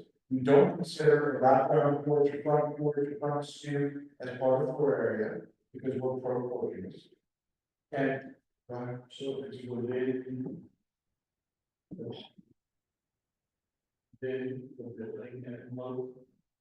It's got to like that. It's got to.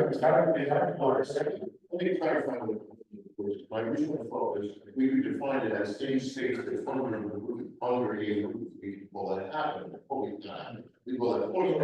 And then I went further and I said, well, wait a minute, I'm not around porch being in the roof, so that doesn't count, so how do you eliminate it? No, I'm just hoping to do it. If you penalize people for going. Just trying to figure out how we define, I'm gonna use that under roof thing. Just cover patios too. Right, because the covered patios, you have to say with a knee wall, and I think the knee wall is the thing that delineates. Porches don't have knee walls, or patios don't have knee walls, but three-season room does. On all sides or yours. Yeah.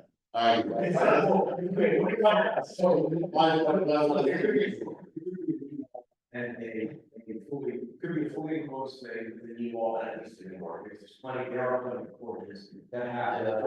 Solid, yeah. Where it could be simple permanent screens.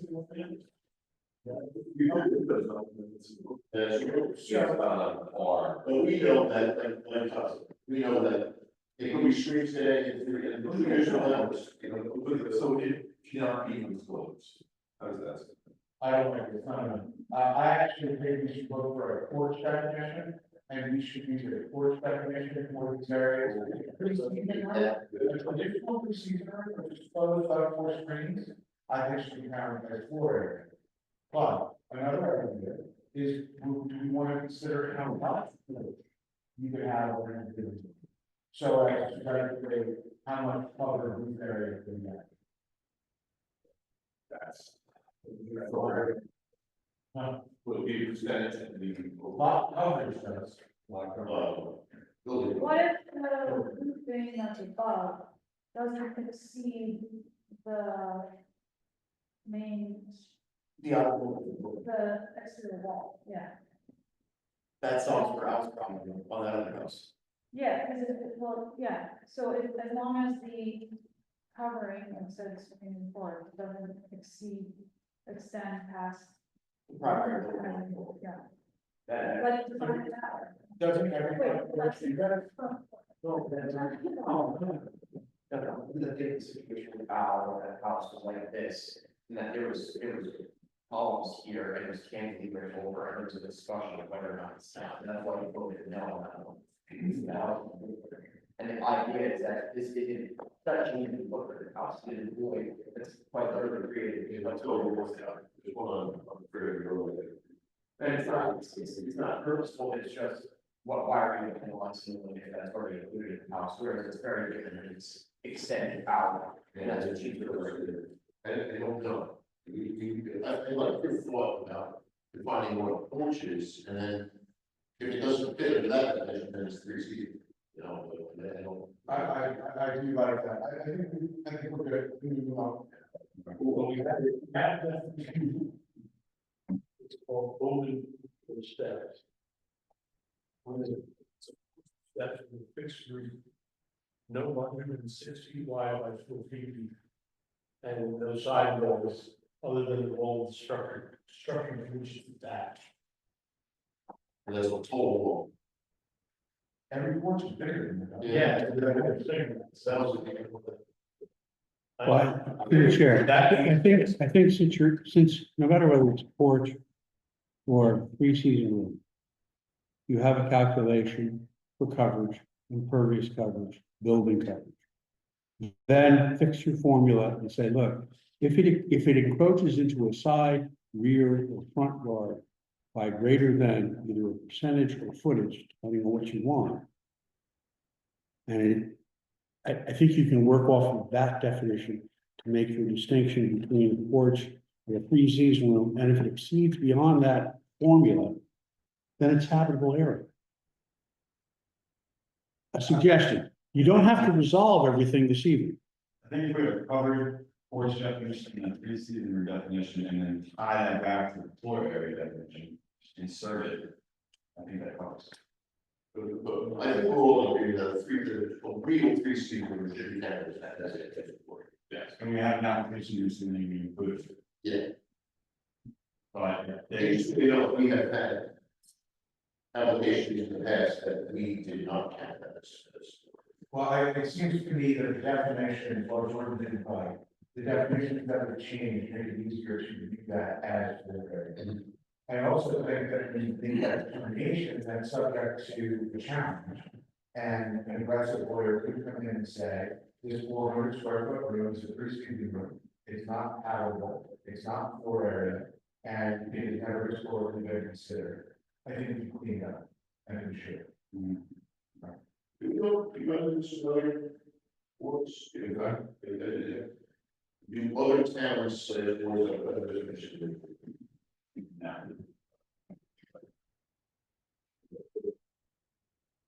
All right, so this is basically some sellers and just kind of set the stage for why it's so important on my end is any application that increases the floor area, we need to first establish what the existing floor area is to add to it. So I need to know if it's basement or cellar. I think when the definitions were updated a couple of years ago, they were intended to tailor this towards new construction only, and that's what the finished floor elevation definition did. However, I'm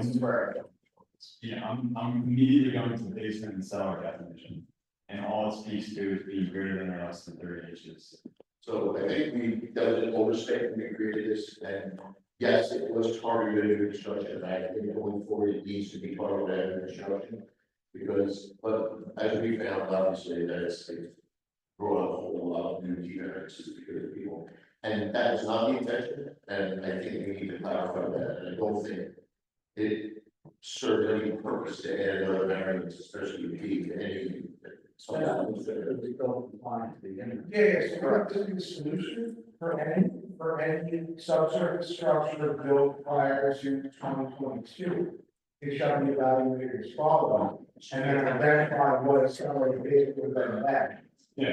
And then we remove all of those. And they're handled as grandfather. And so if we come in with an application, and you say, well, and it's not new square footage, the total is not 5,000 square feet. You know what I mean? It's below or it's. Do you need a pre-2022 and post-2022 definition, or is it just good enough to say it's not Only one definition there.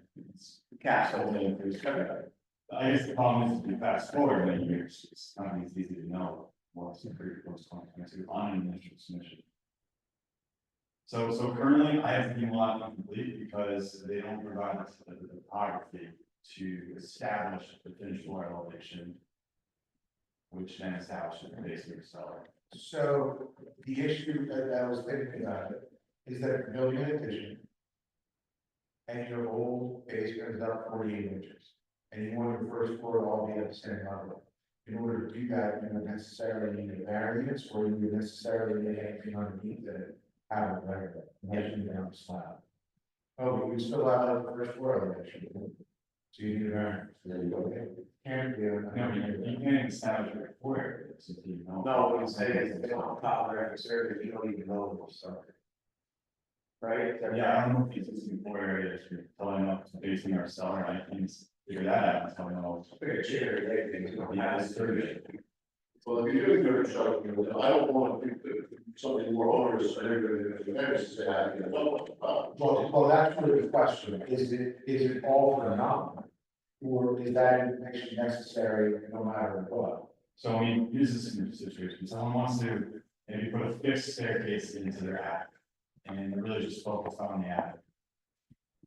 When I get it, it's additional floor area on the attic, which is 0 now counts. But I'm telling them, they need to get a survey of property, sorry, the building corners plus their finished floor elevation to establish the basement is so that they can. That doesn't make sense. That's a lot of current prices. Okay, we need to fix that. So it seems to me that that would only be true if there's a change to the first floor for sure, right? Because if they're just dealing with the attic, we shouldn't make them go chase around and relative to other buildings from cellar. It is what it is. What he's saying is. He just rely on what they say, existing. I don't think it's that hard to add down the actual bill. I mean, we have all the work done. Good. Our resolution 35.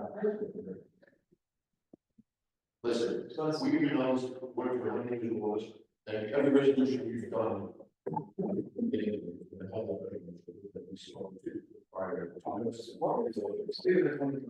Otherwise, it's gonna create this gravel. And all same things you do, and do, and eliminate. I mean, if the zoning denial letter, which is the requirement, checklist requirement, includes a note to say to verify when it was done, I think that. Yeah, it's not. Well, I mean, listen, we know the tax record is the best, but we can use the tax record as the barometer, there's no way. A new person that buys a house thinks it's being right? So we can settle the tax record, it's gonna get. We don't need to get all the answers. I think we have to flag what we are looking at and flesh it out. So that the ideas, we capture the best we can so that we can. I would like to just touch on attic before we move on. So the current definition is livable if there's a, like, if there's a full staircase that leads up to it, is that accurate? That's the only part? No, there's more to it, but that's the first step. Because I have- If it's a pull down ladder, then it's all that. Yeah, but I have like permanent stair structure, door, all that. And I just have, yeah, I just have like plywood and it's not insulated on some sort. So like, why is that considered? I don't know what it means. Because there's a fixed staircase. Fixed staircase. So whether you finish in space or not, Yeah. it's still considered floor area. But there's more to it though, it's the big staircase, it's how it's So 1/3, right? Definition. Yeah, it's based on the height when you get up there, and then the area that it's greater than 7 feet in comparison to the floor below it. Yeah. So there's 2 steps, you might not actually count this. So has it always been like that? Yeah, so that's important. So in order to prevent people from having a third living room for decades, the entire year, You were prohibited from having a fixed staircase to an attic, period. No one can have it, I don't know what your house is doing, but no one can have it. If they have one constructed prior to 2022, it's one of two things. Either that's counted as square footage or it's illegal. One or the other. Now, what we've done is we created the right to put a fixed staircase if it is considered a habitable attic. And what the definition does is make sure that the size of the attic is constrained so that it doesn't become too large. We're giving people the opportunity to develop and finish and build new construction with those spaces so they can truly live in that space where they never had that. Yes. People live in that. Well, you can make a report. Live on the third floor there. Yes. It's 1.2. That was part of the give back to us, the 30 FFE, people were like, oh, I get that deep basement now, because I know how to work it, well, you know, let you go up rather than down. Here's the principle. We recognize that people require more space in 2025 or 2022 at the time. We were trying to figure out how people could have larger houses on lots that were never going to get any bigger than the other. That space has always been a target for people to do that. But you need to be able to find something that works both with the renovation and with the construction. If we were simply to say that you could have a third story, what would happen is some of the spec homes would have huge third stories that would look an awful lot like a second story. And you would now have houses that were 33% parking.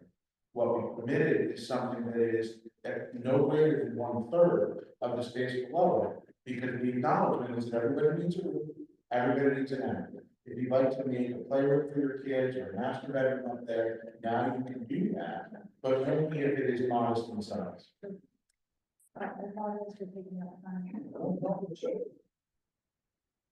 Here's the other one, this is more so for me, but the floor area that is measured to the exterior walls. And the question I have is, should we clarify that it's intended to include, everything outside of the exterior shouldn't? I think the answer is no, if it's 2 feet or less, I'm not gonna give it a setback, I'm not gonna give it for it. I don't think it's. I agree. One thing we spent some time on this one, but this is 711, before it's the upsizing. Here we go. Here we go. We still haven't gotten this. Believe me. Okay, so here's the history of upside. I fully understand it. I'm telling you that a lot of architects and other applicants don't understand it. Okay, but what's the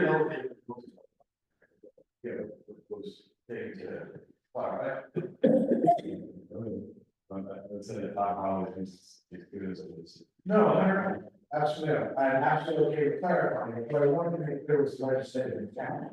The legislative intent is to give someone who is on a lot that would qualify in the next higher zone to build a house that is fully compliant with the requirements of that next higher zone, provided that they don't trigger any variances. So if you could build what would otherwise be conforming to the next zone, no one's going to do it. What has happened is that people have cherry picked what the upzone. So my lot, for example, is large enough, but I want to build a house that they don't follow the zone, the setbacks for that kind of zone. And so they want the best of it without accepting the constraints that are intended to go with it. So we were seeing this a couple times, just in zero, right? Where they come. With the overriding theory of, if you can upside, we never see you. Exactly, that's the idea. But if Jordan's saying that there's confusion there. 100%. Yeah. 100%. I mean, let's face it, the problem we always see is people say, oh, I fit in, but they didn't meet all of the requirements. Now, my question with it, which is still vague in that thing, is. And I know Todd thinks that it's only one, but the way that it's written, or the way that it's interpreted, is that you can only go up one zone. Okay, it says the next zone, and you see this in the past, where people say, well, I can go up 2 zones, right, you know, and all of you can only go up there. Why should you get this? The way the agreement here you could go. If I absolutely change, to the. Yeah, exactly. My question is, if I have the one, then if it's good, I know what you don't want, but I have the land for it, why can't I do that? Because you're still in the zone where the ground. Right. So look at the measure, it's what I'm about to say, very, very wide lot, you imagine if it's multiple, three houses, like the block. So here's here, I'm gonna get the intent. The intent was to create an exhaust zone for people, for people to be able to knock on the door and still be regulated and controlled. And the problem is that when you skip two zones, you are now potentially going to something that really should get the rules out. That was the.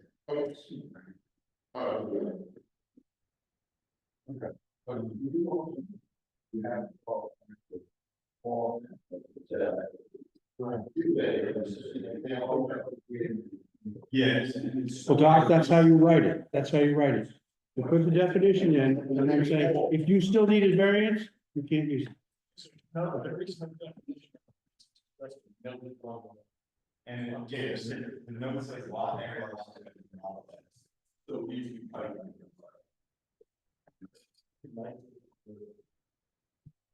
The reason it's there, just the reason it's there, is because it takes you to the next column on what standards apply to you. So the logic of that is fairly simple to me. You think it'd be better to tell them what? No, I'm just saying that it really speaks to lot area, lot. It should be, it really should be everything, it should be. A lot of people can say, hey, I'm fine with lot area. Well, what's the rest of it then? If an existing residential lot contains lot area, lot width, and lot depth, compliant with a zone above the zone in which the lot is located on the table above, a dwelling may be constructed on said lot under zoning standards of the zone immediately above it on the table. Provided that the front yard setback conforms with the zone standard in which the lot is. So that says to me, you're moving from R5 to R75, and all the R75 standards apply. Except the front, except the front yard, because you shouldn't be pushing your house back 10 feet so that it's not in line with the others. Because everybody's got too much rear yard, right? So you're gonna have houses that sit back, and now you're gonna disturb the quietness of people's backyard, because other houses are gonna project backwards. You usually zone, front yard, and everything else, but does it, and we had, first part of this is a zone above, not the zone above. Right. And it should be the zone, if you guys, if what you're saying is intent. Set the zone. Yeah, right. Right, actually, no, that's why it says that, because you could comply with number 40, but you can't go from 75 or 40, you can only go from 75 to 10. Got it. But this almost reads it, you can apply a lot area, lot width, and lot depth. You can go to the next zone and potentially seek a variance for a one, like. Well, which is what we've seen that. Well, that's okay. It's provided that, people aren't getting that. No, it's trying to be okay, people can make an argument, I don't want the, I'm sorry, but for I have 1 foot from. And you know, they just can't do that, I'm sorry, and that.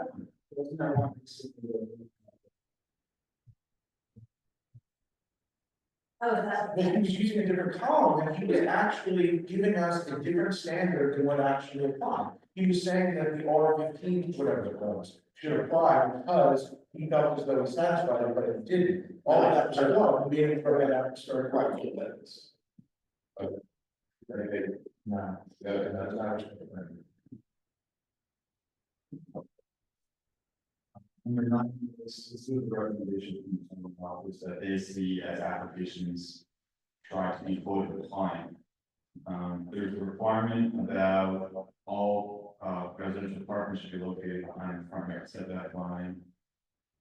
The garage should only be counted as off-street parking where the access driveway is at least 30 feet long.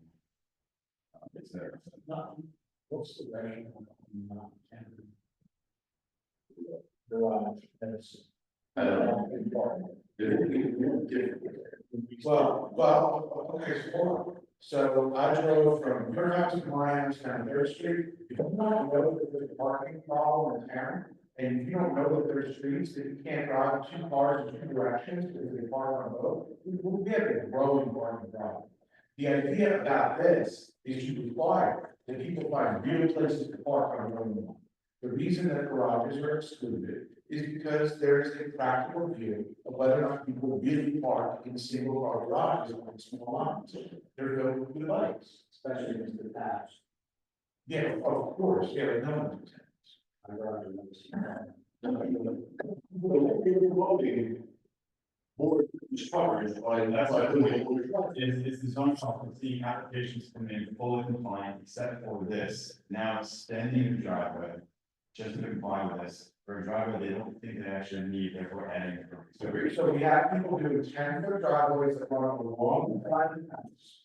So that they can comply with this, that has been there for a long time. Question whether you think that's stupid, or whether or not you think it's good that they actually have this. Right? That's the question. It's not that they don't have this good car, it's that it's gotta be behind the front yard setback. Right, so you've got all this driveway in your front yard setback, that essentially you're not supposed to use parking, because you're supposed to keep it behind the front yard. So I'm gonna add another 20 feet, let's say, to the impervious coverage. That you can have. So that's the aesthetic part, right? The front yard setback back is the aesthetic part. But it also is a public safety concern to keep the cars out of the street in. Or you have the street, Right, so- you're not supposed to put a car on your driveway in front of your house. Right, so is it worth that? To. Which. But putting the driveway along the side of the garage off the side is the question as well. Okay. I think it's anything wrong. I really did, and I think the gain is minimal, and it's a very good stuff. So I would like to have the committee look at a couple of sites to see how this configuration really works, how the ordinances are interpret compliance. And the problem is that we always view it as a design waiver and not as a variance. And so, boy, I've never seen anyone, never, just coming with that parking issue. They always look at all one there. But then when it's thrown into everything else, I've never seen this board actually require them to do anything to fix that thing. We recognize that certain things can't fix. Could we include the few cars that would extend allow, I think we should allow them to extend the driveways for the safety reason. Drive on Linden, and then there's two cars like this, that there's a kid on a bike, and on the bike, it's so big, it's. Very wide, for each. No, I saw that, and I was, oh, this kid going down the hill, it's scary, and it's concerned with everything. So if you do allow them to increase the impervious coverage for safety issues, they include something then that they need to look into install the driveway. To, take care of the extra runoff that generated. I think the other issue is 25% of the front yard. So people really can only have driveways at certain, if you're on a 50-foot lot, you're only able to get a 25-foot wide. 25%, yes, the next one's popular. I'm sorry. Now it's a science concern. So yeah, so you can't do it all. Yeah. Our final candidate. Or you like a conference? And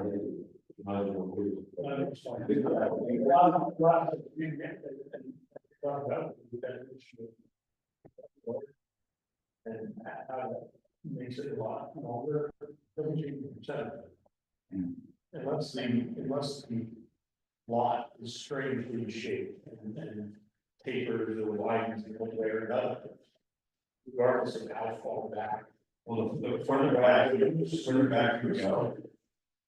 go, you might have like a little area to turn around. And that's more driveway. So. Right, but I mean, that's not. So my question is, been previously clarified one way or another, it says, an entry driveway or walkway may cross any yard area, but not more than 25% of the front yard area should be used as a driveway or off-street parking. So this front yard area mean anywhere between the house and the front property line? This is kind of quite often when we consider. Or the setback. I think it's the House. the full setback, not the statutory setback. But whatever setback becomes when you. To the house. Yeah. So what changes if you don't? So the denominator of the area changes. So the further back the house goes, your denominator gets much bigger. Well, you start at that. I mean, you get it, talking face.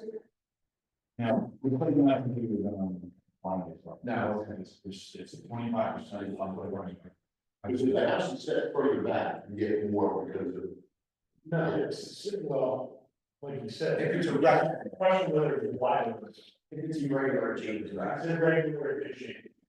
If it's rectangle, like, what percentage of the lots?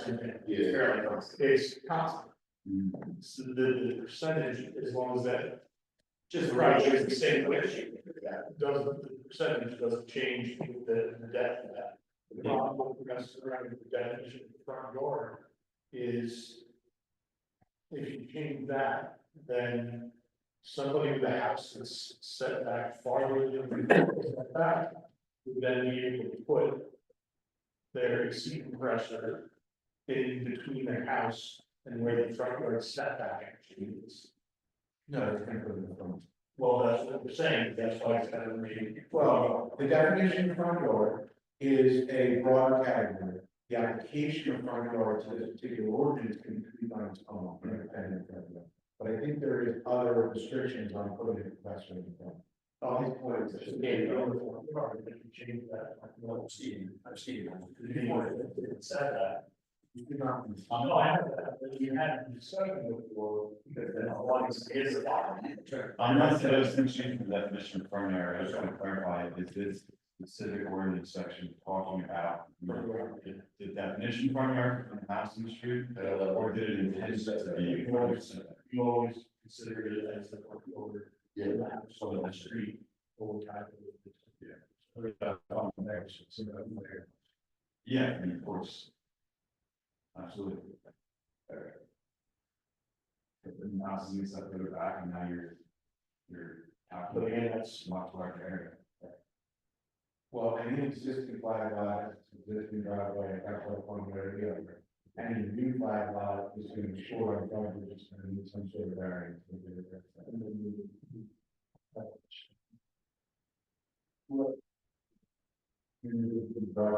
you're doing a flag lot, you're certainly doing a driveway. The further back you go, you probably have more. Next. Last one,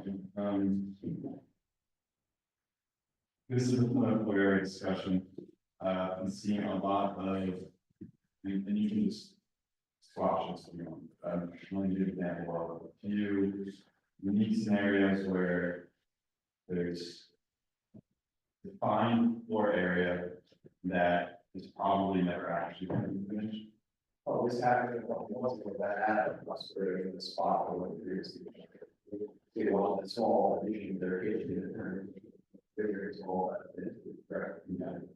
And you can get to the final result either way, but it's just, from an architectural standpoint, it is a lot more difficult for them to calculate it. I think the resolutions get a little cloudy, because they're explaining, this is the real floor area, but we also now include, you know, these other areas. Is there a way we can just say that space that's not accessible is excluded? Because all of this is just like weird thing, right? No, because it's out of bunch, basically, that. Well, And made it accessible. okay, let's look at your second photo. Yeah.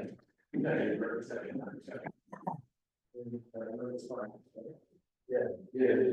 So on your second photo. On your second photo. The first top photo shows an area which you circled in there. You're telling us that impression. You're telling us that the extent that that area exceeds 2.5 feet, that you're measuring not that far, and that doesn't make a lot of sense, because that could never be done. I understand. On the second photo, the one below that, are you suggesting that that is actually the area between the two vertical red lines to measure this? Yeah, it's not a pool. What space inside there? You could have a loft. You can't there, it doesn't get 7 foot. It's not a pool. When it wasn't. If it wasn't more than it should have. But it isn't more, and so therefore I'm not seeing the problem with it. You've got effectively a roof line that doesn't last about everything to do.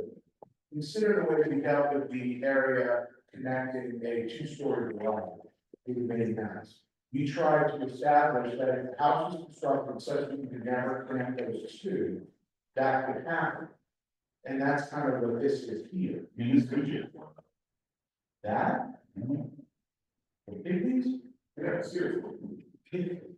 How? They need housing too, Todd. Well, let me understand, because that issue is right. That's what I'm saying, it's not possible, if we can occupy that space, it should be excluded, because the truth is, right now it's confident that it gives confidence other, it's in other sphere, personal. It is so much easier to say that in this room, than it is to interpret that on plans, I understand, and not just the areas of the pool that may just have to be black and white. But the other areas we're having a problem with, is that we didn't intend to pick that. Because this, let me ask you, do you remember, this is not a equal skill, is it? It doesn't matter. Or maybe you just said that it would, well, No, it's not. That's not constructed that way, that's never a second pool. It's never a second living room. If it's cathedral up to 16 or 17 feet, you can do that and it never happens. And that's exactly what we did. Yeah, that's the story, so I never heard it, so at what point does the town know? The concept was 8 foot plus the floor joists, okay? And so the reason it's about 17 is because that's the number, and if it's below that, under UCC, it can't be a living level, right? It's too low, so you can either way, you can make it out, it doesn't matter, it never counts above there. That's what this should be, it should be excluded, I agree, it should be count. I'm struggling with where on the definition it needs to be. I'm also not familiar with. So if you had a plan from it as a 2-story foyer, how do you set that? I would kind of go.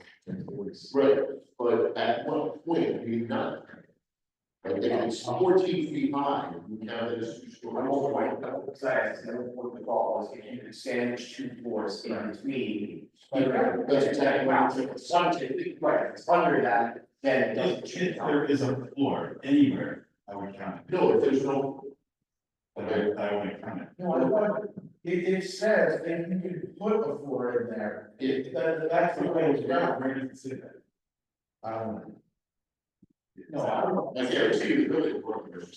No, I was specific, the thought was described to me as the 2 floors of 8 feet plus the door, that's what we probably was 17. So if you're on 17, it's 14, you could argue it's 1 floor, because you couldn't physically have 2 living floors, so that's big. It is 1 floor. It is. No, I mean, that should be clear that it's 1 floor. I think you probably got the issue. I think we dig in deeper as to what creates the confusion over whether a 3-foot pitch. But there is a fact, usually, this is maybe the second, this one is maybe the second, and it's come off before, so it's come off. Who have not been in this area, who have not been there, and come here, and come to this. I'm absolutely okay with accepting that it's not clear that it needs to be cut out. And that's exactly why we're doing this, because we want it to work. And there's the aesthetic of having that sloped roof between the first and second floor versus having a house that is straight up and down. Sure.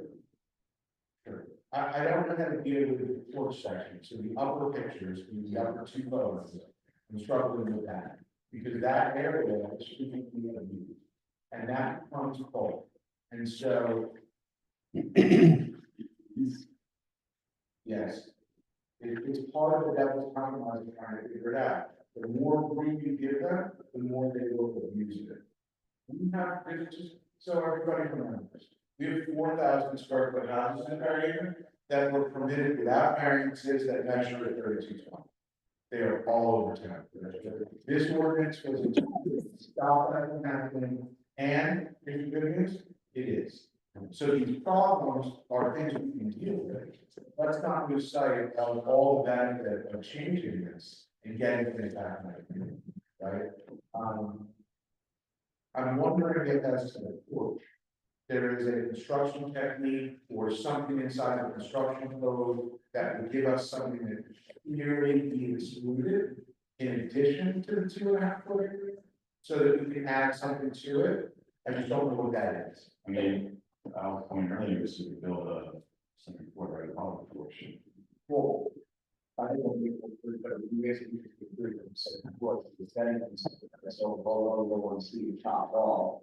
It's a tricky way of your argument, add a lot more bulk to the house and make it look a lot beefier than it really is. Without excluding it, and from the road, it presents a much larger, much more complex house with all these same things. Though that's not an example of where it's being used, can be. I'm just putting, but I'm saying you could create a lot of visual pictures and it makes the house very, there's all sorts of visual dimension here and it feels very big. That is the 3,800 square foot house constructed as 32 feet.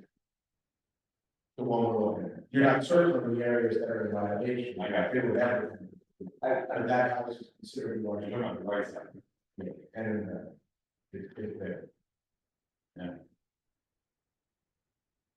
Okay. Flag. We want to start with this. Right? I mean, you want to cover that one here? So you both out that.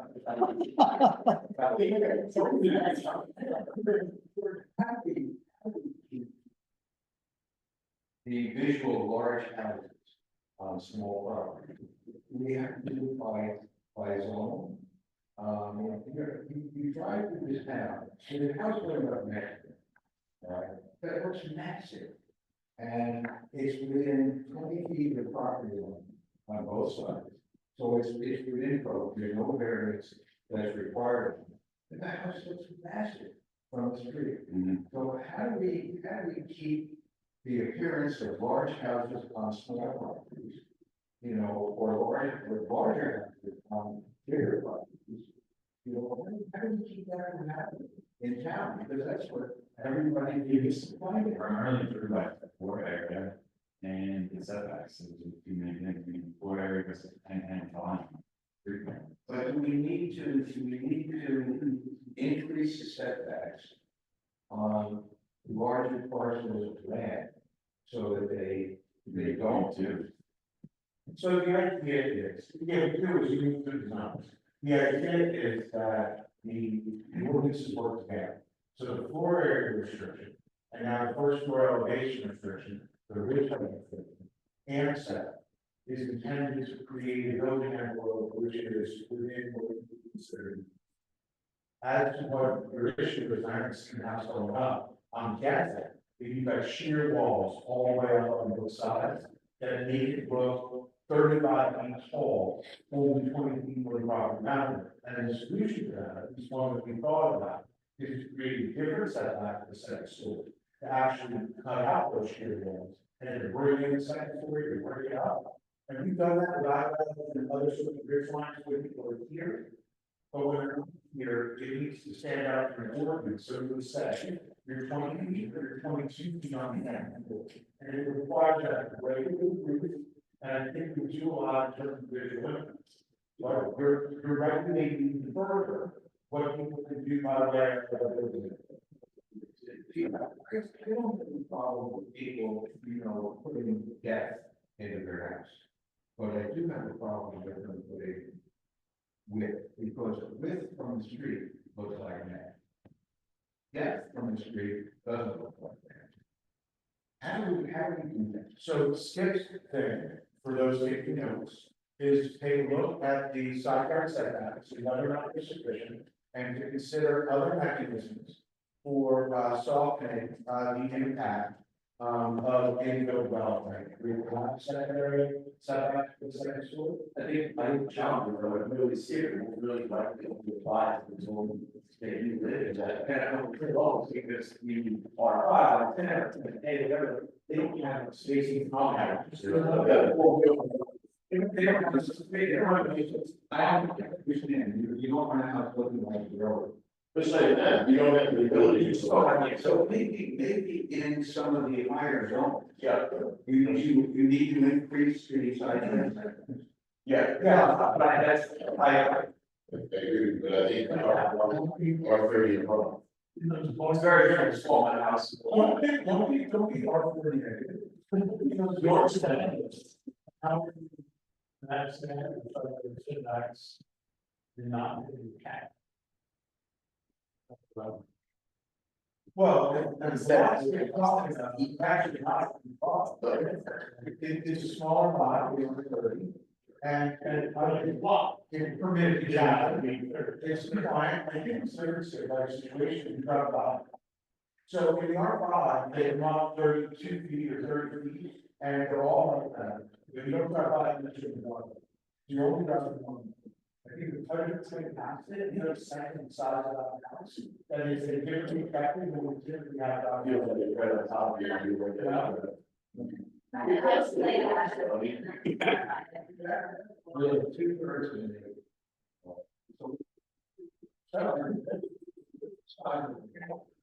And, you know, when you look at that lot, that house is horizontal, you know, to the, it's parallel to the street, rather than utilizing some of that backyard. They chose to keep most of the backyard and make the house bigger on the side. What's the 89 grand?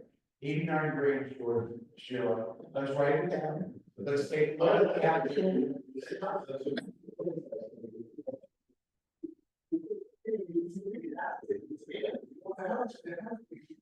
It was. And now the house is oriented to, you know, so that it's or it's parallel. To the street. Oriented, that it's oriented toward the front of the street, which I think people would prefer that. But it's still built in such a way that it is. Inside, and if you leave it long, to get a great care of attention, certain background, instead of those who are And house needs an increased side yard setback on both sides. They put the garage on the other side, on the side, you know, closer to the flag lot. And they're gonna have to pave the driveway to get into that garage on the side. That garage should have been in the front. I think we should look at it from. Oh, this is what they tell you about later. Exactly. We should look at the site plan on that property and see whether or not something jumps out of it. I looked at that site plan and I think the site plan. Okay, and the only thing that jumps out, in the side setback is on the super chicken. So it complies, but it's. So this is something that before you get to go on, people just build for that certain house, but then you just didn't use that space, they would have a fund, it was between 38, it's actually still out. At some point, somebody decided to plan, that's where the last bit of power, they wouldn't go straight from that. You have 5 minutes. I don't know when that was, but they decided, and the problem I told you, because you could assume 3,000 square feet on 10,000, because nobody appropriate. Similar to this, okay? Those that are built out that big to the edge, so far, right? And now they have, so that tells you that either, A, you have to reduce the maximum cost on the maximum building that you can put up there, or B, you gotta use that. That's the only two solutions. Because this house is proposed, so. Right, B, there's a house over here, they came before us, and he said, through and tear the house up, and build it. It's right around the bay. Yeah. Drop that house, I mean, it is. And- Is it off the, yeah, that's something left for 20 years, that it was lost today, that's involved. So you haven't seen what those look like, as this is, as they all part, they're not too far. Yeah, maybe that needs to be addressed, The thing is, I would say, the thing when they sign up, don't understand, is that houses are too big for the lot. And it's a visual impression, they're not too big for the lot, they comply, okay? So I have 3 comments.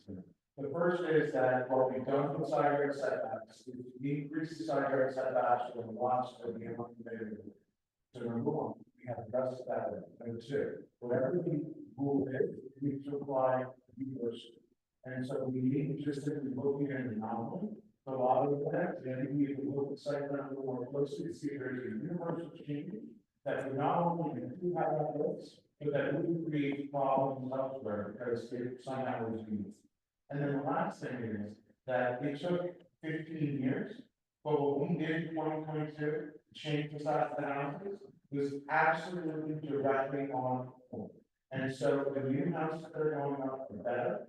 First floor elevation being lower is a massive improvement, but change is hard. And taking a 2,000 square foot ranch down and putting up a 3,200 square foot house takes a lot of adjustment. It really does, and to an extent, people just aren't going to like it. And so, but people that buy property want to be able to develop a reasonable house, so it's got to balance out, and I don't know. I would say that's just simply this out on the side yard setback, one of the things I noticed, I have a lot of comments, people, well, oh, these houses are ridiculous, they're egregious, right? I got one today about church, not that I can do it today, one of those first years ago, because, well, and it presents very tall. And I think the shock on a lot of these is, especially in the one hand figure, it's next door to older, smaller houses, and the juxtapose it.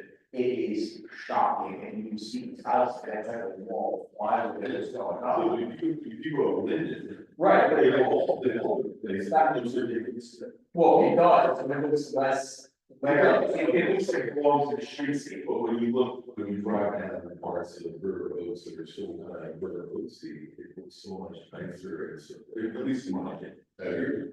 No, I don't just do that, the juxtapose of, Yeah. you know, it's like putting a Fiat next to a monster.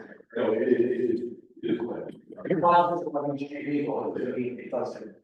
Right, outside. So Steve's first comment is, we need to look at side yard setbacks, please give us specific address. You 2 other thoughts, yeah? The one thing that I want to bring up in land use study in 2022 is one we didn't get to is lot coverage, building coverage.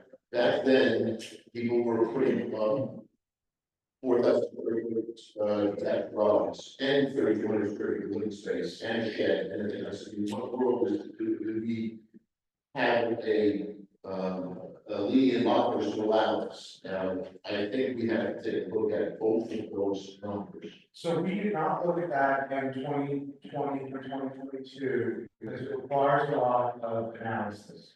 But I also agree that lot coverage and building coverage need to be reviewed to see whether or not they are reasonable and consistent with community standards today. I would ask Jordan to add that to your list. Sheila, I would ask you to write that down. And I think what we have to do there is take the standard R5 lot, standard R10 lot, take a look at the building footprint, the standard footprint, take a look at the driveway, see what it is, what are the added porches. We don't want to give too much room, but you're going to be back against it. People be able to have a pool. Should they be able to detach the lot? Well, I think one of the problems was that, and one of the things that the interested me as well, and I think one of the reasons we are so lean with it is because we have a huge development of ranch with single story house. Yes. Okay, so what you have to allow the building coverage to give us single story house, always open to it. Or I shouldn't say that, shouldn't say that, you be building on it, okay, but actually, I do know somebody that built. And you know, if you want to do that, you come and say it's the same for actually, one give it, right, so you can put the restriction and you don't have, you know, this is it, and that's what you call it, but let's say 99.9% of the house. Well, we can pull it back and give an exception to those things if you go in the same story. Yeah, you want to be able to allow, you know, unless, yeah, exactly. Yeah. But I think that was the genesis of this, why we allow so much of the coverage. And I think if you look, if you go to a reasonable, your 30-20 square foot, you have, you know, 1,600 square foot footprint. And you build on the top, we can work, that's, We might have to pay like square feet in the same story, and I have no problem with it. And I understand that I'm still, under the.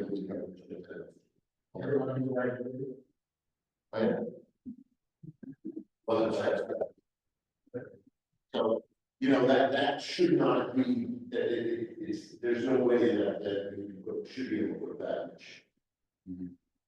But that, Any thoughts down here? Marty, Ron, Specifically, or? new voice. You have comments on water? No.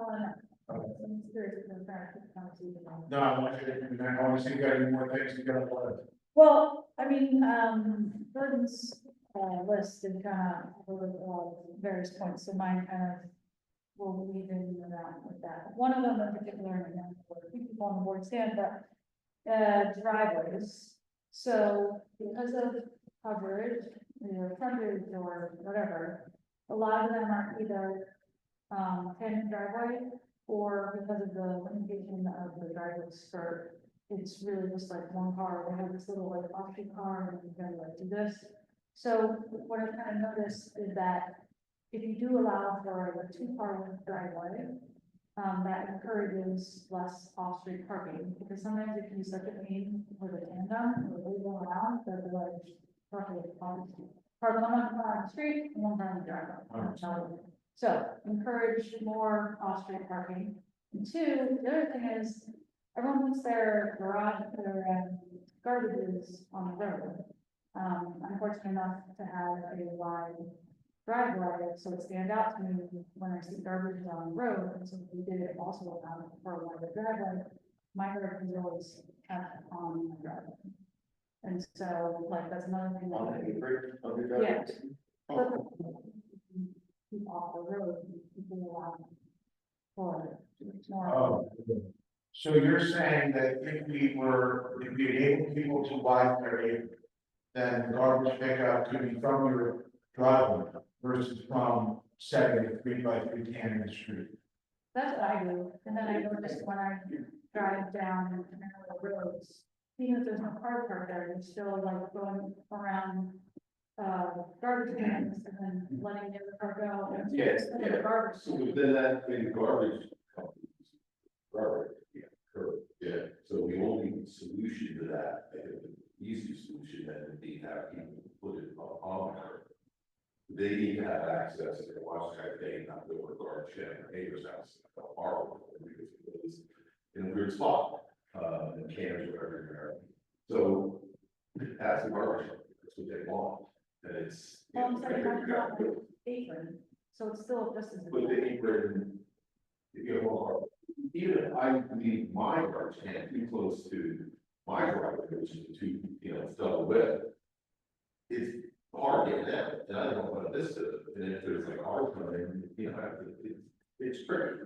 So you need to put it further away, I think that's for safety reasons, like you need at least 2 feet clearance. Off your driveway, and I think the solution then, that's town thing, then do we want them to put the garbage can on the curb? Because the garbage company right now wants it curbside. So when we talk about the driveway and parking, if you just note that the suggestion is made that we should consider expanding, what the curb cuts are, what the mini curb cut is, so as to potentially encourage a double width driveway. So as to be able people to realistically park multiple cars. Well, we talked about that earlier, so you're not wide, you're 50 foot wide, you're limited to 12.5 feet. You give it. About one is about the minimum. So you would be effectively covering 40%, and that gets to be a lot of asphalt when you start writing them out. And I think that currently is not the design, but I think the parking issue is real, and I think that the committee should look at the parking issue and consider what might be able to be done. I think in recent years, we always talk about area like open space, and in recent years, a lot of it. Getting stormwater management. And you run directly into that. There's good items. So.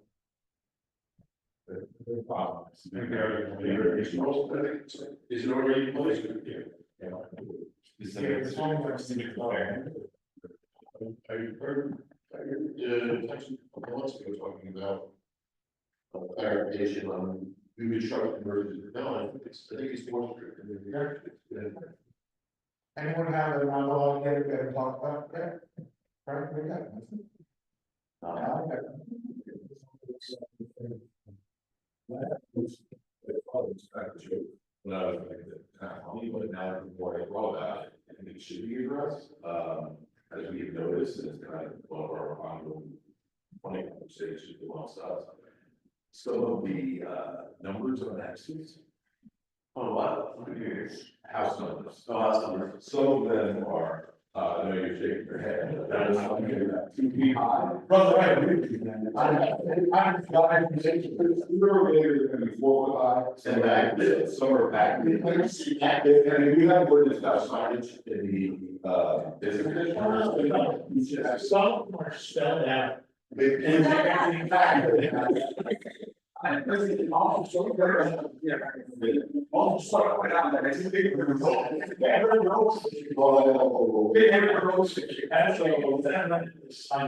I think we need to, like we did, remember, we have the variance in the business district about signage, you have the variance in the ordinance.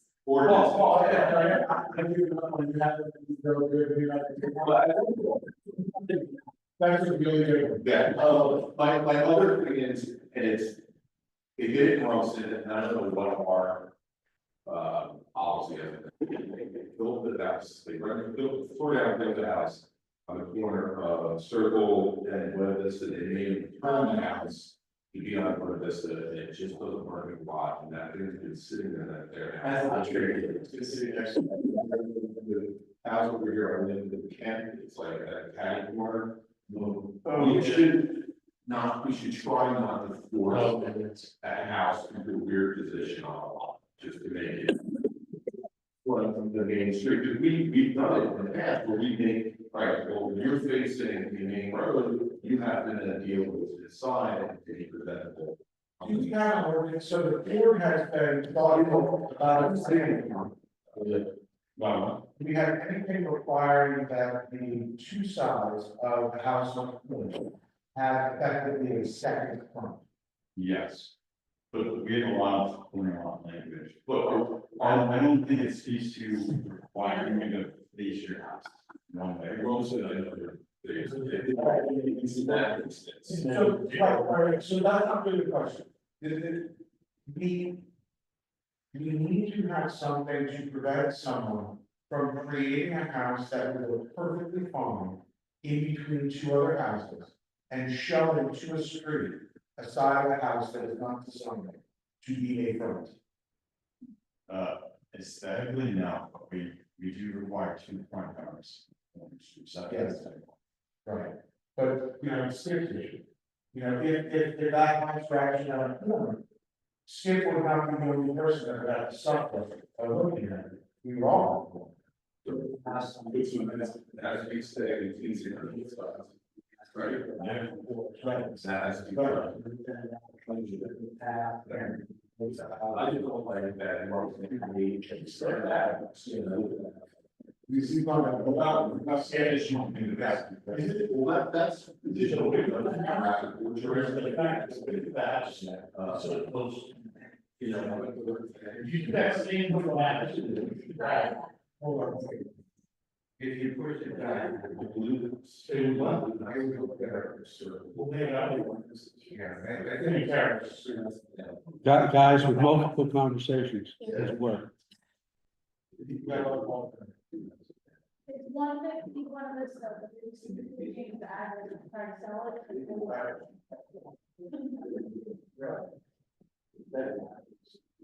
You got it. And,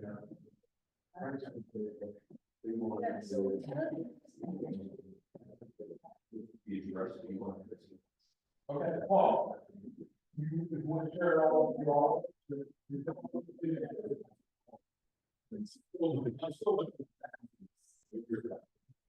Guys, you still have business in an executive session. Sure do. All right. Are there any more suggestions? No. We're gonna ask you about the notes. I'm going to ask that they to actually bring you in. We're going to, do those. But to articulate some of these things when we can, and help us try and work through, what we might be able to do to fix some of these problems. And maybe we could solve with all your list is great, and your attention to detail, and being along for the ride, and your heart, and much appreciated. Thank you. That's, well, okay. So we've got a couple of items. Minutes, April 3rd, regular meeting, having reviewed the minutes, I'd like to change it, I'm going to approve. Mr. Nuchesny? Yeah. Mrs. D'Angelo? Yes. Mr. Forte? Yes. Dr. Walker? Yes. Mrs. Newman? Yes. Mr. Chiavetti? Yes. Mr. Moon? Yeah, publicly. Yeah. New resolution 32C, right, I'm making a motion to approve the resolution as submitted. No, I see. Second. Can you just tell me who's second that? Second. Thank you. I don't see the hearing this sort. Mr. Nuchesny? Mrs. D'Angelo? Yes. Mr. Forte? Oh, Dr. Walker? Yes. Mrs. Newman? Yes. Mr. Chiavetti? yeah. Mr. Leader? Yes. So any, applications are going to set a place for the motion to approve. Second. Sorry. Mr. Nuchesny? Yes. Mrs. D'Angelo? Yes. Mr. Forte? You're right. Dr. Walker? Yes. Mrs. Newman? Yes. Mr. Chiavetti? Yeah. Mr. Leader? Yeah. Okay, because we are going to executive session after this, I will open to the public and ask whether or not anybody has any comments or questions.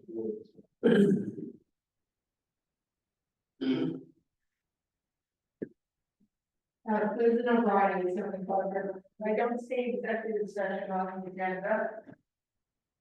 Oh. Is it on the agenda? It is not on the agenda. I will, nor does it need to be, because our annually it is listed on those topics that may occur.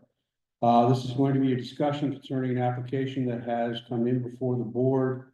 It is involving Shutters of Fairhaven LLC. Going to explain what the board, what that application is, and take direction from them.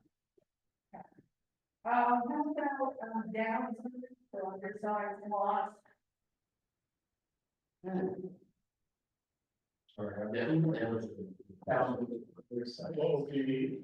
So here's the problem with downtown. Downtown permits me to have a smaller setback than what's required of this. The size of the house would probably work, but giving people the right without coming to the board to build a house closer to their neighbor and what the neighbor is expecting in that particular zone, though that should not be able to be done without a zone. So we do not permit them. And that's what. You can put all the mass on one side versus another side there. So one neighbor essentially got all of them. However, if you allow the maximum area in a house on an undersized lot, it tends to look big. Well, we don't, the other side of the lot, the maximum area which your parents they would have to come for relief if the lot was undersized. Your setbacks would be off, there's no way you can put a maximum square footage house on the other side of the lot. Well, I'm not gonna decide. Probably carrying the water. So we thought that if you had an undersized lot, what's supposed to happen is that the setbacks are going to stay the same. Your floor area ratio is going to keep a high end cap, And you should find that it's harder to design homes where you can build to the maximum of the captive zone. If that does happen, and you don't want to have needing variance, then theoretically that house is larger, that lot is larger than one. But as to the downtown in particular, I explained to you what the rationale was in not including it when we worked it up years ago. Do you think that there is a reason to permit downtown? There's so many odd lots in the town. Very good. So what I would say. Actually, in an oversight. Well, here's what I would say, if you're on an undersized lot, and you're able to respect the side of the setbacks of the zone that you're in, you can build a smaller house, you can always do that. Yeah, I don't know what does that. Right, so now, what we're really talking about is whether or not you have to abide by the setback. I mean, that's generally what they think would be triggered, and the determination would be that under circumstances, maybe that would be okay. But we shouldn't allow people to do that without having an opportunity to make sure it's built. Yeah, okay, That's why we're going to. okay, good. But all, That's it. thank you. Now, somebody needs to help me out, because I'm gonna kill myself, they didn't leave me here. Thank you all. Very quick things. Yeah, sure. Council, tangential, council approved the master plan, using the planning board's, plan. That'll be about a year-long process. And then 21 Fairhaven Road, it's the property next to the dock that we bought. The site's gonna be stabilized, but we're in the process of starting the plan development for that. That would be more of a planning board thing, but it'll be a long. You have input, let us know. Is there an idea of what would be developed there at this point, or just still thinking about it? Still thinking about it, but its intention is to be passive. So nothing vertical, to speak of. And then there's a business in town at the end of Baton Rouge that had a lot of attention at the council meeting. And if you're interested to hear about it, some neighbors came in and said that the business has been in violation of a resolution that was used to create it back in the 60s. And I thought it was interesting stuff you guys are talking about was in the discussion. They've been doing things that the neighbors think are not following the rules. And the code enforcement officer and the borough administrator take a look at it. So are they proposing any new development? No. Okay, so that issue has been out there for some time. There was discussion about potential development, which caused us to flare up the last time, maybe about 5 years ago. And I know that original resolution is somewhat thin. I'm fine with that. Thank you. Yeah. I lost the square through pages. Yeah. We got our.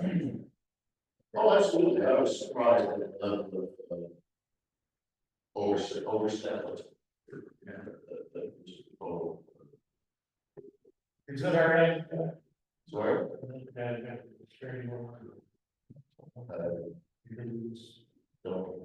It is a very difficult situation. It is something that needs to be thought through. It's been there a really long time. And the use has changed somewhat over the years. And I think a lot of residents really value that as a resource. And I think that a lot of the neighbors nearby don't like it as much as people that don't really like it. They believe in the mission, but the way it's executed is a problem for them. I was unaware of the land donation and land grants. Yeah. It's totally unbelievable. That's it. Cool. Executive session. Thank you very much. Matt, Brian, you're all in this. Yes. That's true. Yes. You guys are all, that's your own discussion. Yeah. Excellent. That's very helpful. All right, before we get to that, statement. may I propose a motion to go into a closed executive session to the exclusion of the public concerning a matter involving an application to be received from Shutters of Fairhaven LLC, so that I can describe that matter to you, give you counsel on that and take direction. I anticipate that we should be in closed executive session. I would say probably hopefully no longer than a half hour, but I would ask for a half hour. Yeah, I know. If I numbered things for you, we could take that one, but I didn't. I just have the one. I will, but I'd like to make that application. Hold on. Oh,